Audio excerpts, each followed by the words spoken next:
మాత్రమే గాక మృతుల్లో నుండి ఆయన లేపిన లాజరును కూడా చూడవచ్చిరి. అతనిని బట్టి యూదులు అనేకులు తమ వారిని విడిచి యేసునందు విశ్వాసముంచిరి కనుక ప్రధాన యాజకులు లాజరును కూడా చంపన ఆలోచన చేసిరి. Shall we read our theme verse? మన ముఖ్యాంశాన్ని చదువుకుంటాం. ನಮ್ಮ ಮುಖ್ಯ ಭಾಗವನ್ನು ಓದಿಕೊಳ್ಳೋಣ. Colossians chapter 4. కొలస్సీలకు 4వ అధ్యాయము. కొలస్సీల పత్రిಕೆ 3ನೇ అధ్యాయ. I'm sorry, Colossians chapter 3. కొలస్సీలకు 3వ అధ్యాయము. కొలస్సీల పత్రిಕೆ 3ನೇ అధ్యాయ. And verse 4 altogether. 4వ వచనము అందరం కలిసి. 4ನೇ వచన ಎಲ್ಲರೂ ಸೇರಿ ಓದಿಕೊಳ್ಳೋಣ.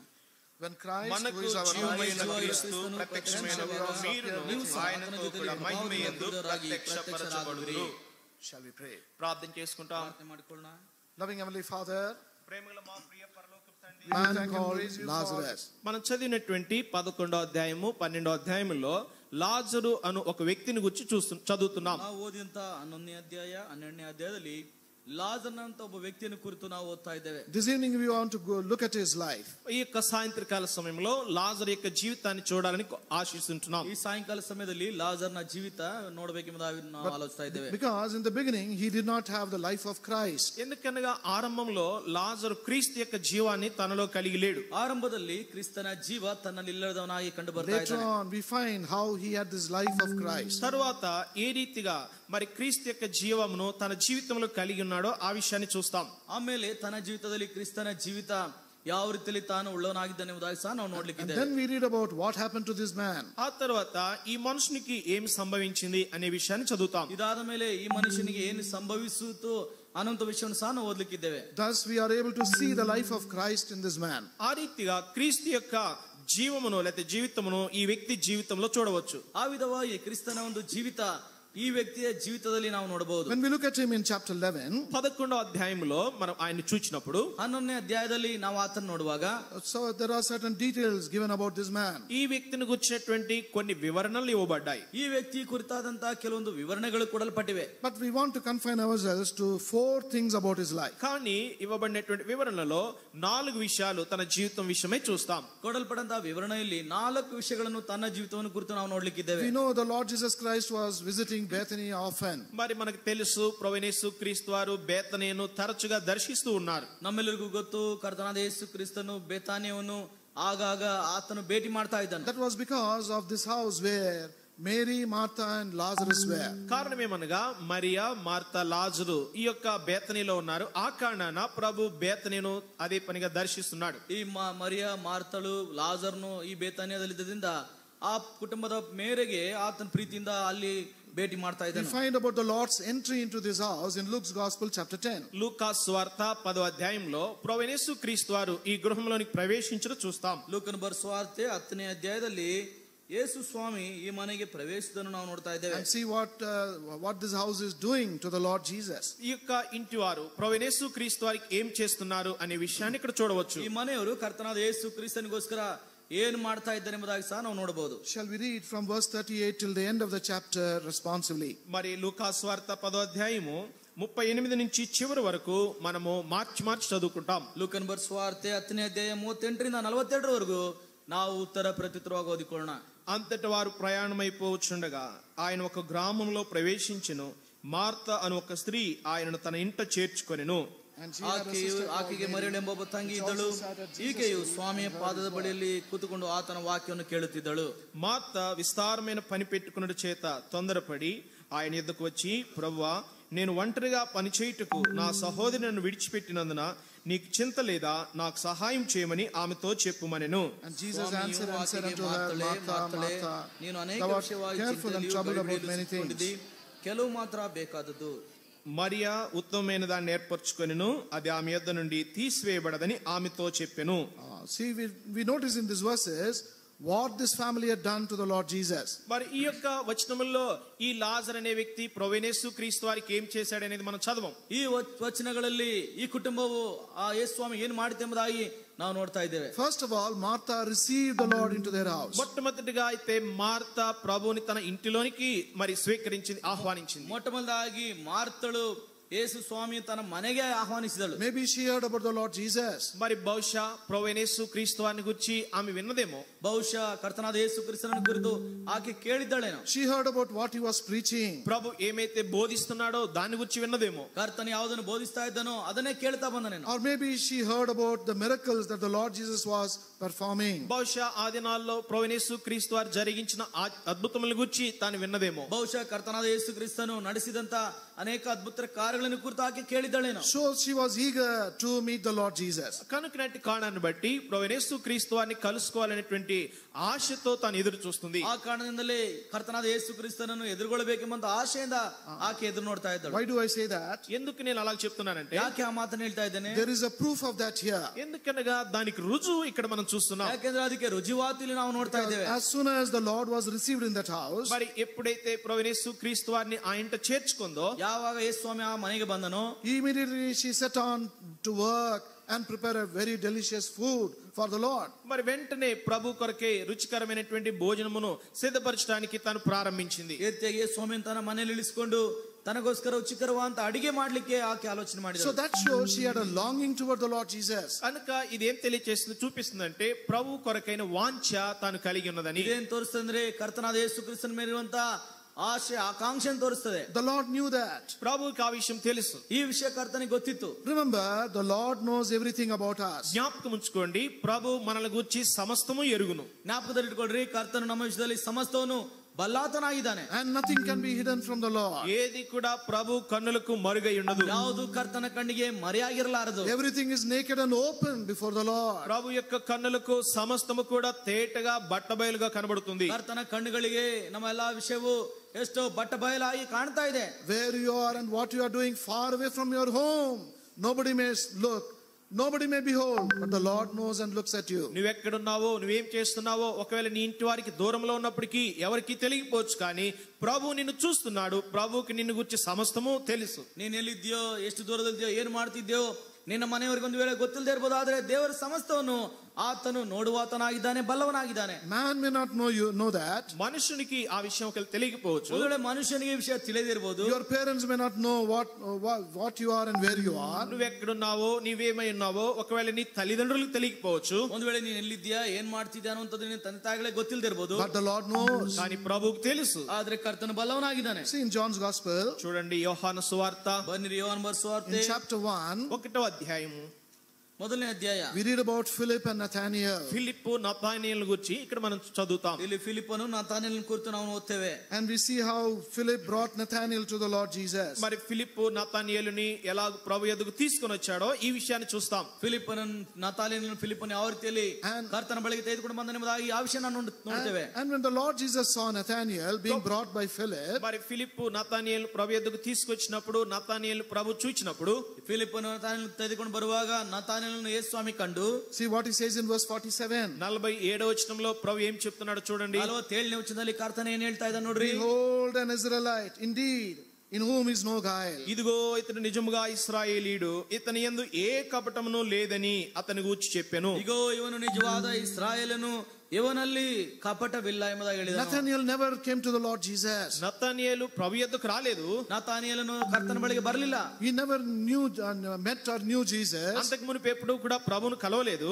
ಅದಕ್ಕಿಂತ ಮೊದಲೇ ಯೇಸು ಸ್ವಾಮಿನ ಕುರಿತು ತಾನು ತಿಳಿಲಿಲ್ಲ, ಯೇಸು ಸ್ವಾಮಿನ ಭೇಟಿ ಮಾಡಿರಲಿಲ್ಲ. And the Lord also did not meet Nathaniel. అంతకు మునుపు ఎప్పుడు కూడా ప్రభువు కూడా నతానియేలు కలవలేదు. ಅದಕ್ಕಿಂತ ಮೊದಲು ಯೇಸು ಸ್ವಾಮಿ ಸಹ ನತಾನಿಯೇಲನ ಭೇಟಿ ಮಾಡಿರಲಿಲ್ಲ. But when Nathaniel came to him, ఎప్పుడైతే నతానియేలు ప్రభు యొద్దకు వచ్చాడో, ಯಾವಾಗ ನತಾನಿಯೇಲನು ಕರ್ತನ ಬಳಿಗೆ ಬಂದನು, straight away he says, this is the man in whom there is no guile. ప్రభు నేరుగా ఆ వ్యక్తిని నతానియేలు గురించి చెప్తున్నాడు. ఇదిగో ఇతడు ఇశ్రాయేలీయుడు, ఇతనిందు ఏ కపటమును లేదు. ಆ ವ್ಯಕ್ತಿ ನೋಡಿ ಸ್ವಾಮಿ ನೇರವಾಗಿ ಹೇಳ್ತಾ ಇದ್ದಾನೆ, ಈತನಲ್ಲಿ ಕಪಟವಿಲ್ಲ. Straight away the Lord was able to look at his heart, look into his heart. మరి ప్రభు ఆ యొక్క హృదయాన్ని చూచి నేరుగా చూసి ఈ మాటలు చెప్తున్నాడు. ನೇರವಾಗಿ ಆತನ ನೋಡಿ ಈ ಮಾತನ್ನು ಸ್ವಾಮಿ ಹೇಳ್ತಾ ಇದ್ದಾನೆ. Nobody need tell or testify about Nathaniel to the Lord Jesus. నతానియేలును గురించి ఎవరు కూడా ప్రభువుకి సాక్ష్యం ఇవ్వాల్సిన పని లేదు, చెప్పవలసిన ఆవశ్యకత లేదు. ನತಾನಿಯೇಲನ ಕುರಿತು ಯಾರು ಸಹ ಸ್ವಾಮಿ ಸಾಕ್ಷಿ ಕೊಡುವಂತ ಅವಶ್ಯಕತೆ ಇರಲಿಲ್ಲ. Straight away is declaring these things about Nathanael. ప్రభువే స్వయముగా నేరుగా నతానియేలు గురించి ఈ మాటలు పలుకుతున్నాడు. ನೇರವಾಗಿ ಕರ್ತನು ತಾನೇ ನತಾನಿಯೇಲ ಕುರಿತು ಮಾತುಗಳನ್ನು ಆಡ್ತಾ ಇದ್ದಾನೆ. And when Nathanael heard that, ఎప్పుడైతే ఈ మాటలు ప్రభు పలుకుట నతానియేలు విన్నాడో, ಯಾವಾಗ ಕರ್ತನು ಆಡುವಂತ ಈ ಮಾತನ್ನು ನತಾನಿಯೇಲನು ಕಂಡನು. in verse 48 he is asking the Lord, వెంటనే ప్రభుని ఇలాగ అడుగుతుంటున్నాడు. ಆ ಕಾರಣದಿಂದಲೇ ತಕ್ಷಣ ಕರ್ತನ ರೀತಿಯಾಗಿ ಕೇಳ್ತಾ from ಇದ್ದಾನೆ, whence do you know me or you have seen me? నన్ను నీవు ఎలాగూ ఎరుగుదువు, ನೀನು ಯಾವ ರೀತಿಯಲ್ಲಿ ನನ್ನನ್ನು ಬಲ್ಲೆ? The Lord is answering that question of Nathanael. Nathanael వేసిన ప్రశ్నకి ప్రభు ఇక్కడ జవాబిస్తున్నాడు. ಕರ್ತನು ನತಾನಿಯೇಲ ಹಾಕಿದಂತ ಪ್ರಶ್ನೆಗೆ ಉತ್ತರ ಕೊಡ್ತಾ ಇದ್ದಾನೆ. Shall we all read verse 48 together? దయచేసి యోహాను సువార్త 1:48 అందరం కలిసి చదువుకుంటాం. ಯೋಹಾನ ಸುವಾರ್ತೆ 1:48 ಎಲ್ಲರೂ ಸೇರಿ ಓದಿಕೊಳ್ಳೋಣ. Nathanael నన్ను నీవు saith unto ఎలాగూ him, ఎరుగుదువని నతానియేలు ఆయనను ಯೇಸುವನ್ನು Jesus ಕೇಳಿದನು. answered and ఫిలిప్పు said నిన్ను unto him, పిలవకమునుపే నీవు అంజూరపు చెట్టు కింద ನೀನು ఉన్నప్పుడే ಅಂಜೂರದ ಮರದ ಕೆಳಗೆ ಇದ್ದಾಗ I saw ನೀನು ನೋಡಿದೆನು thee. ಎಂದು ಅಂದನು. See the answer of the Lord Jesus. ప్రభు యేసు క్రీస్తు వారు ఇచ్చిన జవాబు చూడండి. ಕರ್ತನಾದ ಯೇಸು ಕ್ರಿಸ್ತನು ಕೊಟ್ಟಂತ ಉತ್ತರವನ್ನು ನೋಡ್ರಿ. Before Nathanael called you, Nathanael నిన్ను పిలువక మునిపే, ನತಾನಿಯೇಲನು ನಿನ್ನನ್ನು ಕರೆಯೋಕ್ಕಿಂತ ಮುಂಚಿತವಾಗಿ, even when we were under the fig tree, నీవు ఆ యొక్క అంజూరపు చెట్టు కింద ఉన్నప్పుడే. ನೀನು ಅಂಜೂರದ ಮರದ ಕೆಳಗಡೆ ಇದ್ದಾಗಲೇ. where did this happen? ఎక్కడి జరిగింది? ಇದು ಎಲ್ಲಿ ಉಂಟಾಯಿತು? Not in the near abouts of the Lord Jesus, not nearby the Lord Jesus. ఇదంతా జరిగింది ప్రభు యేసు క్రీస్తు వారికి సమీపంలో కాదు. ಇದೆಲ್ಲವೂ ನಡೆದದ್ದು ಕರ್ತನಾದ ಯೇಸು ಕ್ರಿಸ್ತನು ಸಮೀಪವಾಗಿರುವಾಗಲ್ಲ. It was far away from him. ప్రభు యేసుకి చాలా దూరంలో జరిగింది. ಕರ್ತನಾದ ಯೇಸು ಕ್ರಿಸ್ತನಿಗೆ ದೂರದಲ್ಲಿ ನಡೆಯಿತು. But still the Lord is able to behold. అయినప్పటికీ కూడా ఎక్కడో ఉన్న నతానియేలుని ప్రభు చూడగలుగుతున్నాడు. ಆದ್ರೂ ಸಹ ಎಲ್ಲೋ ಇದ್ದ ನತಾನಿಯೇಲನನ್ನು ಯೇಸು ಸ್ವಾಮಿ ಆತನು ನೋಡ್ತಾ ಬಂದನು. First of all, he was able to look into the heart of Nathanael. మొట్టమొదటిగా నతానియేలు యొక్క హృదయాన్ని ప్రభు చూడగలిగాడు. ಮೊಟ್ಟಮೊದಲಾಗಿ ನತಾನಿಯೇಲನ ಹೃದಯವನ್ನು ಸ್ವಾಮಿ ನೋಡಲಿಕ್ಕಾಯಿತು. Secondly, the Lord is able to look at Nathanael where he was. రెండవదిగా నతానియేలు తాను ఎక్కడ ఉన్నాడో ఆ విషయాన్ని చూడగలిగాడు. ಎರಡನೇದಾಗಿ ನತಾನಿಯೇಲನು ಎಲ್ಲಿದ್ದನೋ ಅದನ್ನು ಸಹ ಆತನು ತಿಳಿದವನಾಗಿದ್ದನು. This evening the Lord is looking into your heart. ఈ యొక్క సాయంత్రకాల సమయంలో ప్రభు కూడా నీ హృదయాన్ని చూస్తున్నాడు. ಈ ಸಾಯಂಕಾಲ ಸಮಯದಲ್ಲಿ ಕರ್ತನು ಸಹ ನಿನ್ನ ಹೃದಯವನ್ನು ನೋಡ್ತಾ ಇದ್ದಾನೆ. Maybe physically you are sitting here, భౌతికంగా ఒకవేళ శారీరకంగా ఇక్కడ కూర్చుని ఉన్నావేమో, ಒಂದು ವೇಳೆ ಭೌತಿಕವಾಗಿ ಶಾರೀರಿಕವಾಗಿ ನೀನು ಕೂತಿದ್ದೀಯೇನೋ, in your mind and your heart you are elsewhere. నీ యొక్క హృదయము నీ యొక్క మనసు ఇక్కడ కాకుండా మరి ఎక్కడో ఉంది. ಆದ್ರೆ ನಿನ್ನ ಮನಸ್ಸು ನಿನ್ನ ಹೃದಯ ಇಲ್ಲಿಲ್ಲದೆ ಬೇರೆಲ್ಲೋ ಇದೆ. Maybe your mind is with your friends, thinking about your friends. బహుశా నీ మనసు అంతా కూడా నీ ఫ్రెండ్స్ ఎలా ఉన్నారు ఏంటని దాని మీద ఉందేమో. ಬಹುಶಃ ನಿನ್ನ ಮನಸ್ಸೆಲ್ಲ ನನ್ನ ಸ್ನೇಹಿತರು ಯಾವ ರೀತಿ ಇದ್ದಾರೆ ಎಂಬುದಾಗಿ ಅವರ ಕಡೆ ಇದೇನೋ. Maybe you are thinking about your college or school. బహుశా నీవు నీ కాలేజీని గురించి నీ స్కూల్ గురించి ఆలోచిస్తున్నావేమో. ಬಹುಶಃ ನಿನ್ನ ಕಾಲೇಜು ಸ್ಕೂಲ್ ಅನ್ನು ಕುರಿತು ಆಲೋಚನೆ ಮಾಡ್ತಿದ್ದೀಯೇನೋ. Maybe you are thinking about some relative. లేకపోతే ఎవరో బంధువుల గురించి ఆలోచిస్తున్నావేమో. ಬಹುಶಃ ಯಾರಾದ್ರೂ ನಿನ್ನ ಬಂಧುಗಳನ್ನು ಕುರಿತು ಆಲೋಚನೆ ಮಾಡ್ತಿದ್ದೀಯೇನೋ. Whatever it is, the Lord is able to look into your mind and look into your heart. నువ్వేమి ఆలోచిస్తున్నప్పటికీ విషయం ఏమైనప్పటికీ నీ హృదయాన్ని నీ మనస్సును ప్రభు తేటగా చూడగలడు. ಏನೇ ಆಲೋಚಿಸಿದ್ದರು ದೇವರು ನಿನ್ನ ಹೃದಯವನ್ನು ನಿನ್ನ ಮನಸ್ಸನ್ನು ಆತನು ಸ್ಪಷ್ಟವಾಗಿ ಅರಿತವನಾಗಿದ್ದಾನೆ. Nothing can be hidden from him. ఏది కూడా ప్రభు కన్నులకు మరుగైనది లేదు. ಯಾವುದು ಸಹ ಆತನ ಕಣ್ಣಿಗೆ ಮರೆಯಾದದಿಲ್ಲ. You cannot hide yourself from the Lord. ప్రభు కన్నుల నుండి ఏది కూడా నీవు మరుగు చేయలేవు.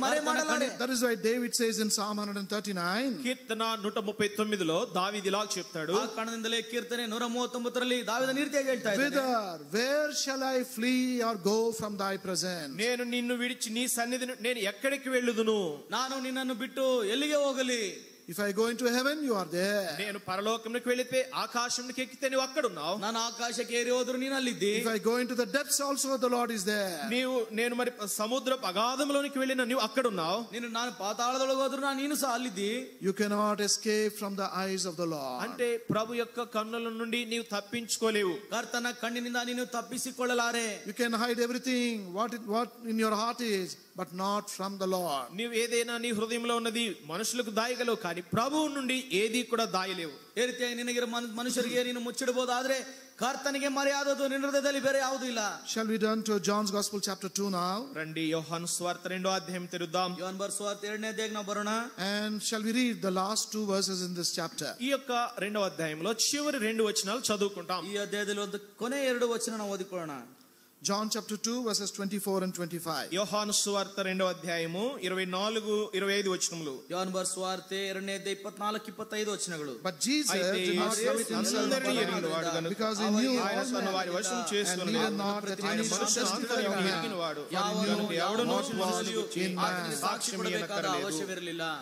See what we read here? ఇక్కడ మనం ఏం చదువుకున్నాం? ಇಲ್ಲಿ ನಾವೇನು ಓದ್ತಾ ಇದ್ದೇವೆ? In verse 24 we read, Jesus knew all men. మరి 24వ వచనము, ఆయన మనుషుని ఆంతర్యమును ఎరిగినవాడు. యేసు ಎಲ್ಲರನ್ನೂ ಬಲ್ಲವನಾಗಿದ್ದನು. క్షమించండి, యేసు అందరినీ ఎరిగినవాడు. యేసు ಎಲ್ಲರನ್ನೂ ಬಲ್ಲವನಾಗಿದ್ದನು. He knows everyone. He knows everyone. ఆయన అందరినీ కూడా ఎరిగినవాడు. ಆತನು ಎಲ್ಲರನ್ನೂ ಸಹ He ಬಲ್ಲವನಾಗಿದ್ದಾನೆ. knows you. He knows me. ఆయన నిన్ను ఎరిగినవాడు, నన్ను కూడా ఎరిగినవాడు. ಆತನು ನಿನ್ನನ್ನು ಬಲ್ಲವನಾಗಿದ್ದಾನೆ, ನನ್ನನ್ನು ಸಹ He knows ಬಲ್ಲವನಾಗಿದ್ದಾನೆ. all the people in this world. ఈ లోకంలో ఉన్న ప్రతి ఒక్కరిని కూడా అందరినీ ఆయన ఎరుగును. ಈ ಲೋಕದಲ್ಲಿರುವ ಪ್ರತಿಯೊಬ್ಬರನ್ನು ಸಹ ಬಲ್ಲವನಾಗಿದ್ದಾನೆ. Because his eyes run to and fro throughout the whole earth, the word of God says. దేవుని వాక్యం సెలవిస్తుంది, యెహోవా కనుదృష్టి లోకమందంతటా సంచారం చేయుచున్నది. ದೇವರ ವಾಕ್ಯ ಹೇಳ್ತದೆ, ಯೆಹೋವನ ಕಣ್ಣು ದೃಷ್ಟಿ ಲೋಕವನ್ನೆಲ್ಲ ಸಂಚರಿಸ್ತಾ ಇದೆ. And in verse 25 we read, 25వ వచనంలో మనం చదువుతాం, 25ನೇ ವಚನ ನಾವು ನೋಡ್ತೇವೆ. he knew what was in man. ఆయన మనుషుని ఆంతర్యమును ఎరిగినవాడు. ಮನುಷ್ಯನ ಆಂತರ್ಯವನ್ನು ಆತನು ತಿಳಿದವನಾಗಿದ್ದಾನೆ. It is well written in Telugu. తెలుగులో అయితే చక్కగా రాయబడింది. ತೆಲುಗಿನಲ್ಲಿ ಇನ್ನು ಸ್ಪಷ್ಟವಾಗಿ ಬರೆಯಲ್ಪಟ್ಟಿದೆ. He knows what is in the depth of your heart. నీ యొక్క హృదయపు లోతు, హృదయం యొక్క అగాధములు ఏముందో ఆయనకి తెలుసు. ನಿನ್ನ ಹೃದಯ ಅಂತರದಲ್ಲಿರುವಂತದನ್ನು ಆತನು ಬಲ್ಲವನಾಗಿದ್ದಾನೆ. There are certain things that go very deep in our heart. కొన్ని విషయాలు ఉంటాయి, మన హృదయం యొక్క లోపల ఉంటాయి. అవి ಕೆಲವು ವಿಷಯಗಳು ಇರ್ತವೆ, ನಮ್ಮ ಹೃದಯದ ಆಳವಾಗಿ ಹೋಗುವಂತವಾಗಿವೆ. Very difficult to bring it out. వాటిని బయటికి తేవడం బహు కఠినం. ಅವುಗಳನ್ನು ಹೊರಗೆ ತರುವಂತದ್ದು ಬಹಳ ಕಠಿಣ. You will not share it with anyone. ఎవరితో కూడా పంచుకో. ಇದನ್ನು ಯಾರೊಂದಿಗೆ ಸಹ ನೀನು Your ಹಂಚಿಕೊಳ್ಳುವುದಿಲ್ಲ. own parents will not know that. నీ సొంత తల్లిదండ్రులు కూడా ఆ విషయాలు ఎరుగరు. ನಿನ್ನ ಸ್ವಂತ ತಂದೆ ತಾಯಿಗಳಿಗೂ ಸಹ ಆ ವಿಷಯ ನೀನು ಹೇಳುವುದಿಲ್ಲ. Even your best friend also will not know that. నీ యొక్క మంచి బెస్ట్ ఫ్రెండ్ కూడా ఆ విషయాలు ఎరుగడు. ನಿನ್ನ ಬೆಸ್ಟ್ ಫ್ರೆಂಡ್ ಸಹ ಆ ವಿಷಯ ಹೇಳುವುದಿಲ್ಲ. But the Lord knows that. కానీ ప్రభువుకి అదంతా తెలుసు. ಆದ್ರೆ ಕರ್ತನ ಎಲ್ಲವನ್ನೂ ತಿಳಿದವನಾಗಿದ್ದಾನೆ. You cannot hide it. నీవు ఆయన నుండి దాచలేవు. ಆತನಿಂದ ಯಾವುದು ನೀನು ಮರೆ ಮಾಡಲಾರೆ. Whatever you do, He knows that. నీవు ఏమి చేసినప్పటికీ ఆయనకి తెలుసు. ನೀನೇನು ಮಾಡಿದರೂ ಆತನೆಲ್ಲವನ್ನು ಬಲ್ಲವನಾಗಿದ್ದಾನೆ. So perhaps Martha had a desire and the Lord knew that. మరి మార్త యొక్క ఆశ ఆ రీతిగానే ఏదైతే ప్రభువుని చూడాలని కలిగిందో అది ప్రభువుకు తెలుసు. ಈ ರೀತಿಯಾಗಿ ಮಾರ್ತಳ ಆಶೆ ಏನಾಗಿತ್ತೋ ಅದು ಯೇಸು ಸ್ವಾಮಿ ಬಲ್ಲವನಾಗಿದ್ದನು. Similarly in Luke's Gospel chapter 19, అదే రీతిగా లూకా సువార్త 19వ అధ్యాయం, ಅದೇ ವಿಧವಾಗಿ ಲೂಕನ ಬರೆಸುವಾರ್ತೆ 19ನೇ we read ಬರೆದ about Zacchaeus. అక్కడ జక్కయ్య అనే వ్యక్తిని గురించి చూస్తాం. ಅಲ್ಲಿ ಜಕ್ಕನ್ ಎಂಬ ವ್ಯಕ್ತಿಯನ್ನು ಕುರಿತು ನಾವು ನೋಡ್ತಾ And ಇದ್ದೇವೆ. he had a great desire. తనకు కూడా గొప్ప వాంఛ ఉంది. ತನಗೆ ಸಹ ದೊಡ್ಡ ಆಶೆ ಇತ್ತು. What is the desire? ఏంటి ఆ యొక్క ఆశ? ಆತನಲ್ಲಿದ್ದಂತ ಆಶೆಯನ್ನು To see Jesus. యేసు ఎవరో చూడాలని. ಯೇಸು ನೋಡಬೇಕೆಂಬಂತ ಆಶೆ. It is not difficult. అదేమి కష్టమేమి కాదు. అది ಅದೇನು ಕಷ್ಟವಲ್ಲ. Because Jesus was going about everywhere. యేసు ప్రభు ఆ దినాల అన్ని స్థలాలకు వెళుతున్నాడు. ಯೇಸು ಸ್ವಾಮಿ ಆ ದಿನಗಳಲ್ಲಿ ಎಲ್ಲಾ ಸ್ಥಳಗಳಲ್ಲಿ ಹೋಗ್ತಾ ಇದ್ದನು. He could have gone and seen and met with the Lord Jesus. ఆయన వెళ్ళి ప్రభుని కలుసుకుని ఆయన చూసి ఉండవచ్చు. ಒಂದು ವೇಳೆ ಯೇಸು ಸ್ವಾಮಿಯನ್ನು ಹೋಗಿ ಸಂಧಿಸಿ ಆತನ ನೋಡಿರಬಹುದಾಗಿತ್ತು. But he was not a good man. తాను మంచివాడు కాదు. ತಾನು ಒಳ್ಳೆ ವ್ಯಕ್ತಿ ಆಗಿರಲಿಲ್ಲ. We know about the life of Zacchaeus. జక్కయ్య యొక్క జీవితం మనకు తెలుసు. ಜಕ್ಕಯ್ಯನ ಜೀವಿತ ನಾವು ಚೆನ್ನಾಗಿ ತಿಳಿದಿದ್ದೇವೆ. That is why he was afraid of people. కనుకనే ప్రజలంటే తనకి భయం. ఇప్పుడు ಆ ಕಾರಣದಿಂದಲೇ ಪ್ರಜೆಗಳೆಂದರೆ ಭಯಪಡ್ತಾ ಇದ್ದಾನೆ. If they find Zacchaeus coming to the Lord Jesus and talking to him, ఒకవేళ జక్కయ్య వచ్చి ప్రభువైన యేసుక్రీస్తు వారిని కలుసుకొని ప్రభుతో మాట్లాడటం ప్రజలు చూస్తే, ಒಂದು ವೇಳೆ ಜಕ್ಕಯ್ಯನ ಮುಂದೆ ಯೇಸು ಸ್ವಾಮಿಯನ್ನು ಭೇಟಿ ಮಾಡಿ ತಾನೊಂದಿಗೆ ಮಾತನಾಡುವುದನ್ನು ಅವರು ನೋಡುವುದಾದ್ರೆ they will laugh at him, ridicule him and mock him. మరి ప్రజలు జక్కయ్యను చూసి ఎగతాళి చేస్తారు, అపహాస్యం చేస్తారు. ಒಂದು ವೇಳೆ ಆ ಜಕ್ಕಯ್ಯನನ್ನು ಜನರು ನೋಡಿ ಆ ರೀತಿಯಾಗಿ ಅವಮಾನ ಪಡಿಸ್ತಾರೆ, ಅಪಹಾಸ್ಯ ಮಾಡ್ತಾರೆ. But he had this persisting desire in him. కానీ ఎడతెగని వాంఛ తనలో అయితే ప్రభువుని చూడాలని ఉంది. ಆದ್ರೆ ತನ್ನಲ್ಲಿ ಎಡಬಿಡದೆ ಯೇಸು ಸ್ವಾಮಿ ನೋಡುವಂತ ಆಶೆ ತನ್ನಲ್ಲಿತ್ತು. So he determined to go on top of the tree. అప్పుడు ఆయన ఒక చెట్టు ఎక్కాడు. ಆಗ ಒಂದು ಗಿಡದ ಮರದ ಮೇಲೆ ಹತ್ತಿದನು. He was quietly resting there. అక్కడ మౌనంగా కూర్చున్నాడు. ಅಲ್ಲಿ ಮೌನವಾಗಿ ಕೂತಿದ್ದಾನೆ. Because people who walk along, మరి ప్రజలు వాళ్ళు వెళుతున్నటువంటి వారు, ಆ ಜನರು ಹೋಗುವಂತವರು, they will never look up. వారు పైకి చూడరు. ಅವ್ರ ಮೇಲೆ ನೋಡುವುದಿಲ್ಲ. They'll keep looking at the door and walking. మరి ప్రజలు దారిని చూసి నడుచుకుంటూ వెళతారు. ಜನರು ದಾರಿಯನ್ನು ನೋಡಿ ಹೋಗ್ತಾ ಇರ್ತಾರೆ. There Zacchaeus was quietly sitting. కానీ చెట్టు మీద మరి జక్కయ్య మౌనంగా కూర్చొని ఉన్నాడు. ಜಕ್ಕಯ್ಯನಾದ್ರೂ ಮರದ ಮೇಲೆ ಮೌನವಾಗಿ ಕೂತಿದ್ದಾನೆ. దగ్గు వస్తే కూడా దగ్గను. దగ్గు వస్తే కూడా దగ్గను. ఇంకా ಆ ರೀತಿಯಾಗಿ ಕೆಮ್ಮು ಬಂದ್ರೆ ಸಹ ಕೆಮ್ಮುದಿಲ್ಲ. I will not sneeze also. నేను తుమ్మను కూడా తుమ్మను. ನಾನು ಸೀನುವುದಿಲ್ಲ ಸಹ. Because if I do that, ఒకవేళ పొరపాటున తుమ్మితే, ಒಂದು ವೇಳೆ ಗೊತ್ತಿಲ್ಲದೆ ನಾನು ಸೀನುವುದಾದ್ರೆ, they will look at this man.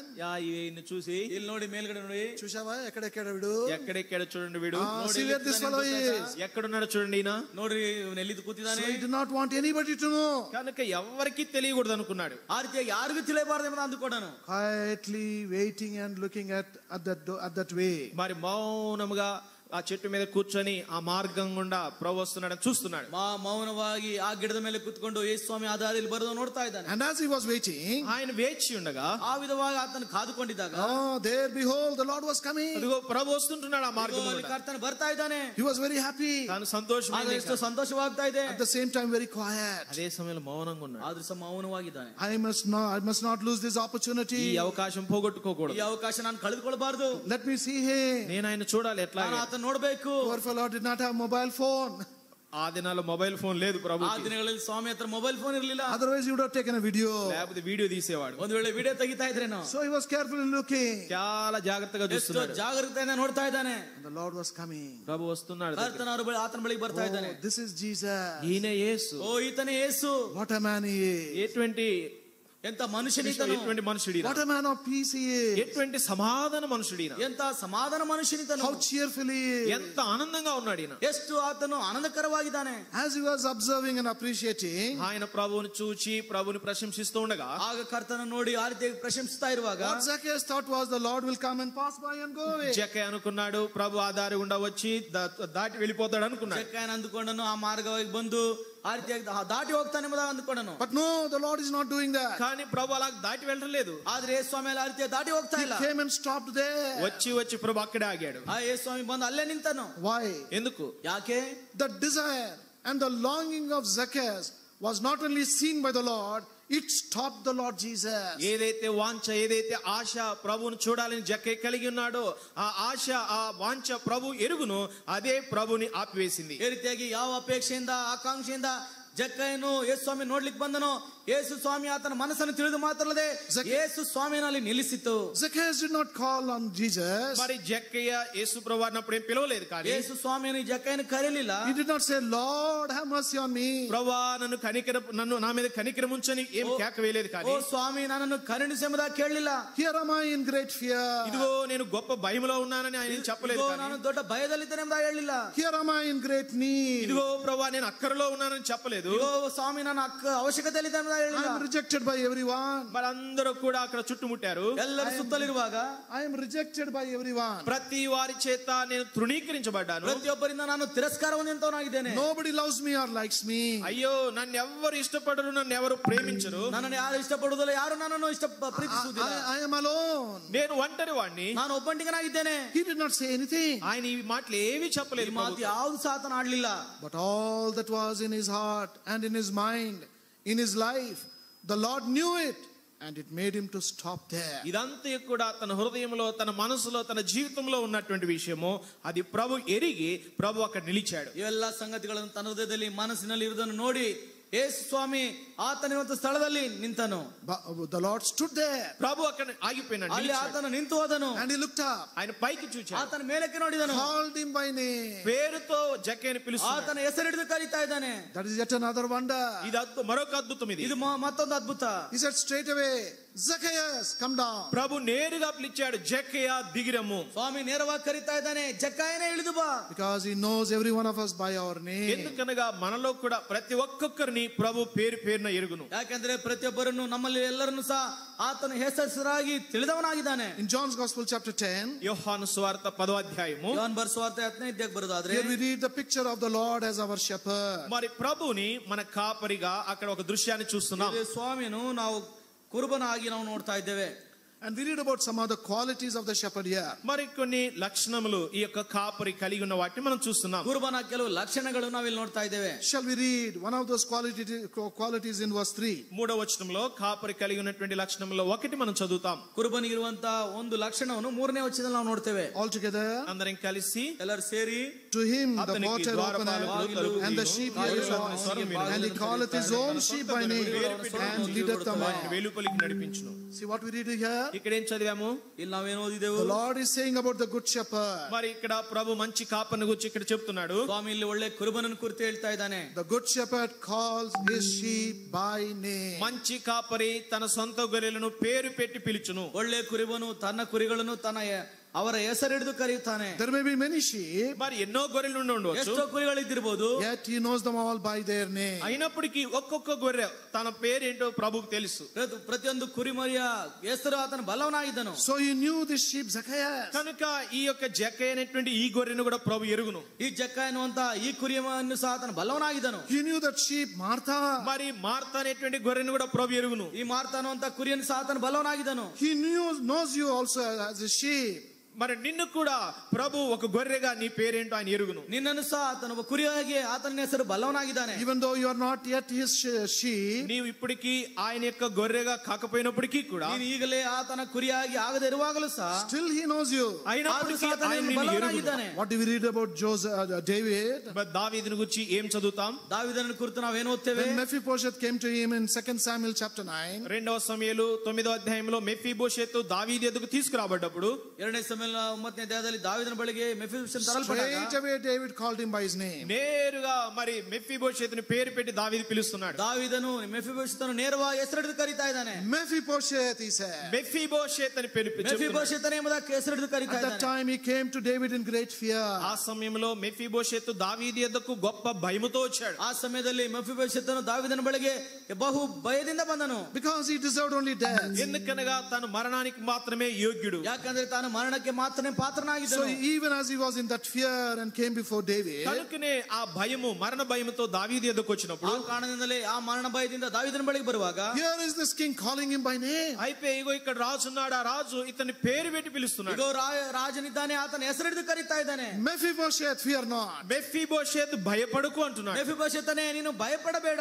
Dearly beloved, this is how the Lord knows us. ప్రియులారా, ఇదంతా కూడా ప్రభు ఎరుగును. ಪ್ರಿಯರೇ, ಈ ರೀತಿಯಾಗಿ ಕರ್ತನ ನಮ್ಮನ್ನು ಕರೆಯುವಂತನಾಗಿದ್ದಾನೆ. Tonight, are you also sitting here with fear? నీవు కూడా ఈ రాత్రి భయముతో కూర్చుని ఉన్నావా? ಈ ರಾತ್ರಿ ನೀನು ಸಹ ಭಯದಿಂದ ಇಲ್ಲಿ ಕೂತಿದೀಯಾ? Are you also sitting here in great need? ఒకవేళ ఇక్కడ కూడా నీవు గొప్ప అక్కర కలిగి నువ్వు కూర్చొని ఉన్నావా? ಒಂದು ವೇಳೆ ದೊಡ್ಡ ಅವಶ್ಯಕತೆ ಮೇರೆಗೆ ನೀನು ಇಲ್ಲಿ ಕೂತ್ಕೊಂಡಿದ್ಯಾ? Are you sitting here in your loneliness? ఒకవేళ నీవు ఒంటరితనంలో ఉండి ఇక్కడ నువ్వు కూర్చొని ఉన్నావా? ನೀನು ಒಬ್ಬಂಟಿಗನಾಗಿದೆ ಎಂಬುದಾಗಿ ನೀನು ಇಲ್ಲಿ ಕೂತಿದೀಯಾ? Are you sitting here totally broken in heart? ఒకవేళ హృదయంలో పగిలిపోయి నీవు ఇక్కడ కూర్చొని ఉన్నావా? ಈ ರೀತಿ ನಿನ್ನ ಹೃದಯವು ಹೊಡೆದಂತ ಹೃದಯದಿಂದ ನೀನು ಒಂದು ವೇಳೆ ಕೂತಿದೀಯನೋ? Not knowing what is going to happen to you tomorrow.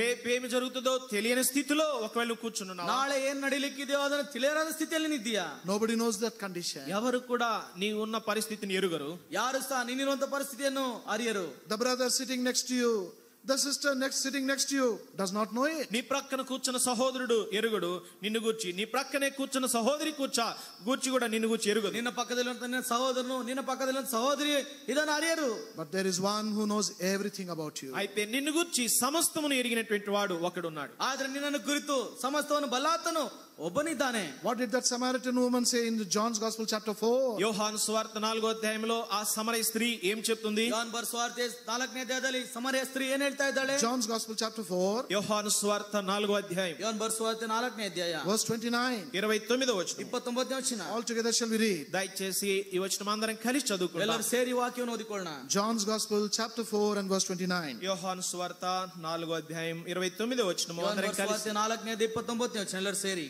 Come, మీరు వచ్చి see a man. నేను Told me all things that నాతో ever చెప్పిన I did. మనుషుని ಒಂದು చూడండి, Not this ఈయన the క్రీస్తు Christ. కాడా అని ఆ ఊరి వారితో ಅವನೇ ಏನೆಂದು చెప్పగా, ಹೇಳಲು The Lord told everything about her. ఆమెను గురించి ప్రభు సమస్తము ఆమెకు చెప్పాడు. ತಾನು ಮಾಡಿದೆಲ್ಲವನ್ನು ಸಹ ಆಕೆಗೆ ಸ್ವಾಮಿ ಹೇಳಿದನು. He did not publicize it to others. అంటే ఇతరులకి ప్రచారం చేయడం కాదు, ಆತನ ಆ ವಿಷಯವನ್ನು ಇತರರಿಗೆ ಹೇಳಲಿಲ್ಲ, ప్రచారం చేయలేదు.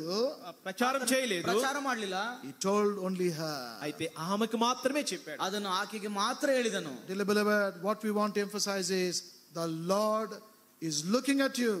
He knows everything in you. ప్రియులారా, ఇది నువ్వు చెప్పాలని కోరుతున్నామంటే ప్రభు నిన్ను చూస్తున్నాడు, నిన్ను గురించి సమస్తము ఆయన ఎరిగి ఉంటున్నాడు. ಕರ್ತನು ನಿನ್ನನ್ನು ನೋಡ್ತಾ ಇದ್ದಾನೆ, ನಿನ್ನನ್ನು ಕುರಿತು ಸಮಸ್ತವನ್ನ ಆತನು ಬಲ್ಲವನಾಗಿದ್ದಾನೆ. ಪ್ರಿಯ, So in Luke's Gospel chapter 10, లూకాసు సువార్త 10వ అధ్యాయం, ಲೂಕನ ಬರೆದ ಸುವಾರ್ತೆ 10ನೇ ಅಧ್ಯಾಯ. perhaps fulfilling the desire of Martha, he came to that house. మరి మార్త యొక్క ఆశను నెరవేర్చే దాని నిమిత్తమై ప్రభు ఆ మార్త యొక్క గృహానికి వచ్చాడు. ಮಾರ್ತಳ ಆಶೆಯನ್ನು ನೆರವೇರಿಸಲು ಯೇಸು ಸ್ವಾಮಿ ಮಾರ್ತಳ ಮನೆಗೆ ಬಂದನು. How glad Martha would have been that day. ఆ దినమున మార్త ఎంతగా సంతోషించుండు. ಆ ದಿನ ಮಾರ್ತಳು ಎಷ್ಟು ಸಂತೋಷವಾಗಿದ್ದಳೋ. This is the one I wanted to go to. ఇదే నేను జరగాలని నేను చూడాలని ఆశించాను. ಇದನ್ನೇ ನಡಿಬೇಕೆಂಬುದಾಗಿ ನಾನು ಕೋರ್ತಾ ಬಂದೆನು. This is the person I was longing to see in my life. ఈ వ్యక్తినే చూడాలనేటువంటి వాంఛ నా జీవితంలో నేను కలిగి ಈ ఉండిని. ರೀತಿಯಾಗಿ ನೋಡಬೇಕಂತ ಆಸೆ ಅಪೇಕ್ಷೆ ನನ್ನಲ್ಲಿತ್ತು. I wanted to hear him. నేను ఆయన గురించి నేను వినాలని కోరుతున్నాను. ಆತನ ಕುರಿತು ನಾನು ಇನ್ನು ಕೇಳಬೇಕು. I wanted to show my love to him. నేను నా యొక్క ప్రేమను ఆయనకి వ్యక్తపరచాలి. ನನ್ನ ಪ್ರೀತಿಯನ್ನು ಆತನಿಗೆ ವ್ಯಕ್ತಪಡಿಸಬೇಕು. And so what is she doing here? ఇప్పుడు ఆమె ఏం చేస్తుంది? ಈಗ ಆಕೆ ಏನ್ ಮಾಡ್ತಾ ಇದ್ದಾಳೆ? Luke's Gospel chapter 10. రండి లూకా సువార్త 10వ అధ్యాయం ಲೂಕನ ಬರೆಸುವಾರ್ತೆ 10ನೇ Verse 38. 38వ వచనం. 38ನೇ ವಚನ. The last part. చివరి భాగము. ಕೊನೆ ಭಾಗ. Martha received him into her house. Martha ఆయనను తన ఇంట చేర్చుకొనెను. ಮಾರ್ತಳೆಂಬ ಒಬ್ಬ ಸ್ತ್ರೀಯು ಆತನನ್ನು ತನ್ನ ಮನೆಯಲ್ಲಿ This ಇಳಿಸಿಕೊಂಡಳು. how received the Lord Jesus. ఈ ఇల్లు ప్రభువైన యేసుక్రీస్తు వారిని చేర్చుకున్న ఇల్లు. ಈ ಮನೆಯು ಕರ್ತನಾದ ಯೇಸು ಕ್ರಿಸ್ತನನ್ನು ಸೇರಿಸಿಕೊಂಡ ಮನೆಯಾಗಿದೆ. Even though we speak about Martha murmuring and complaining to the Lord, మరి మార్త సణుగుతూ ప్రభుకి ఫిర్యాదు చేయటం విషయాన్ని మనం ఎరుగుదుము. ನಾವು ಮಾರ್ತಳು ಕರ್ತನಿಗೆ ಫಿರ್ಯಾದಿ ಮಾಡಿ ಗಲಿಬಿಲಿ ಮಾಡಿಕೊಂಡ ವಿಷಯ ನಮಗೆ ಗೊತ್ತು. but she had a good attitude. కానీ తను మంచి వైఖరి కలిగి ఉంది. ಆದ್ರೆ ತನ್ನಲ್ಲಿ ಒಳ್ಳೆ ನಡವಳಿಕೆ ನೋಡ್ತಾ ಇದ್ದೇವೆ. To serve the Lord, ప్రభుకి పరిచర్య చేయాలి. ಕರ್ತನಿಗೆ ಸೇವೆ ಮಾಡಬೇಕು. to entertain the Lord as a guest. మరి ప్రభుని ఒక అతిథిగా ప్రోత్సహించాలని, ಈ ರೀತಿ ಒಬ್ಬ ಅತಿಥಿಯಾಗಿ ಸತ್ಕಾರ ಮಾಡಬೇಕೆಂಬುದಾಗಿ. Now what did Mary do? అయితే మరి ఏం చేస్తుంది? ಆದ್ರೆ ಮರಿಯಳು ಏನ್ ಮಾಡ್ತಾ ಇದ್ದಾಳೆ? She thought, ఆమె అనుకుంది, ಆಕೆ ಅಂದುಕೊಂಡಳು, this is the only opportunity I got, the Lord coming into my house. ఇదే ఒక అవకాశం నాకు దొరికింది, ప్రభు మా ఇంటికి నా ఇంటికి వచ్చాడు. ಈಗ ಒಂದೇ ಒಂದು ಅವಕಾಶ ನನಗೆ ಸಿಕ್ಕಿದೆ, ಕರ್ತನು ನನ್ನ ಮನೆಗೆ ನಮ್ಮ ಬಳಿಗೆ ಬಂದಿದ್ದಾನೆ. I did not invite him. నేను ఆయన్ని ఆహ్వానించలేదు. ಆತನನ್ನು ಆಹ್ವಾನಿಸಲಿಲ್ಲ. I've been longing to hear him. అయితే నేను ఆయన గురించి వినాలని ఆశ కలిగి ఉన్నాను. ಆತನ ಕುರಿತು ಕೇಳಬೇಕೆಂಬ ಆಸೆ ಇರಲಿಲ್ಲ. But I am a woman. అయితే నేను స్త్రీని కదా, ಆದ್ರೆ ನಾನು ಸ್ತ್ರೀ ಆಗಿರೋದ್ರಿಂದ How can I go? నేను ఎలాగ వెళతాను? ನಾನು ಯಾವ ರೀತಿಯಲ್ಲಿ ಹೋಗ್ತೇನೆ? How can I go wherever he is? మరి ఆయన ఎక్కడ ఉన్నాడు? దేవుని యొక్క వాక్యం వినాలనేటువంటి దీర్ఘ ಕರ್ತನಿಗೆ ಅತಿಥಿಯಾಗಿ The ಬಂದಿದ್ದಾನೆ. Lord comes during our times here. మరి మన సమయంలో ఒకవేళ ప్రభు ఇక్కడికి వస్తే ಅದಕ್ಕೆ ನಮ್ಮ ಬೇಕಾದಂತ ಪರಿಹಾರವನ್ನು ಕೊಡ್ತಾ ಇದ್ದಾನೆ. Shall we turn to 2 Kings and chapter 20 and read verse 7? రండి రెండవ రాజులు 20వ అధ్యాయం 7వ వచనం. ಎರಡನೇ ಅರಸುಗಳು 20ನೇ ಅಧ್ಯಾಯ 7ನೇ ವಚನ.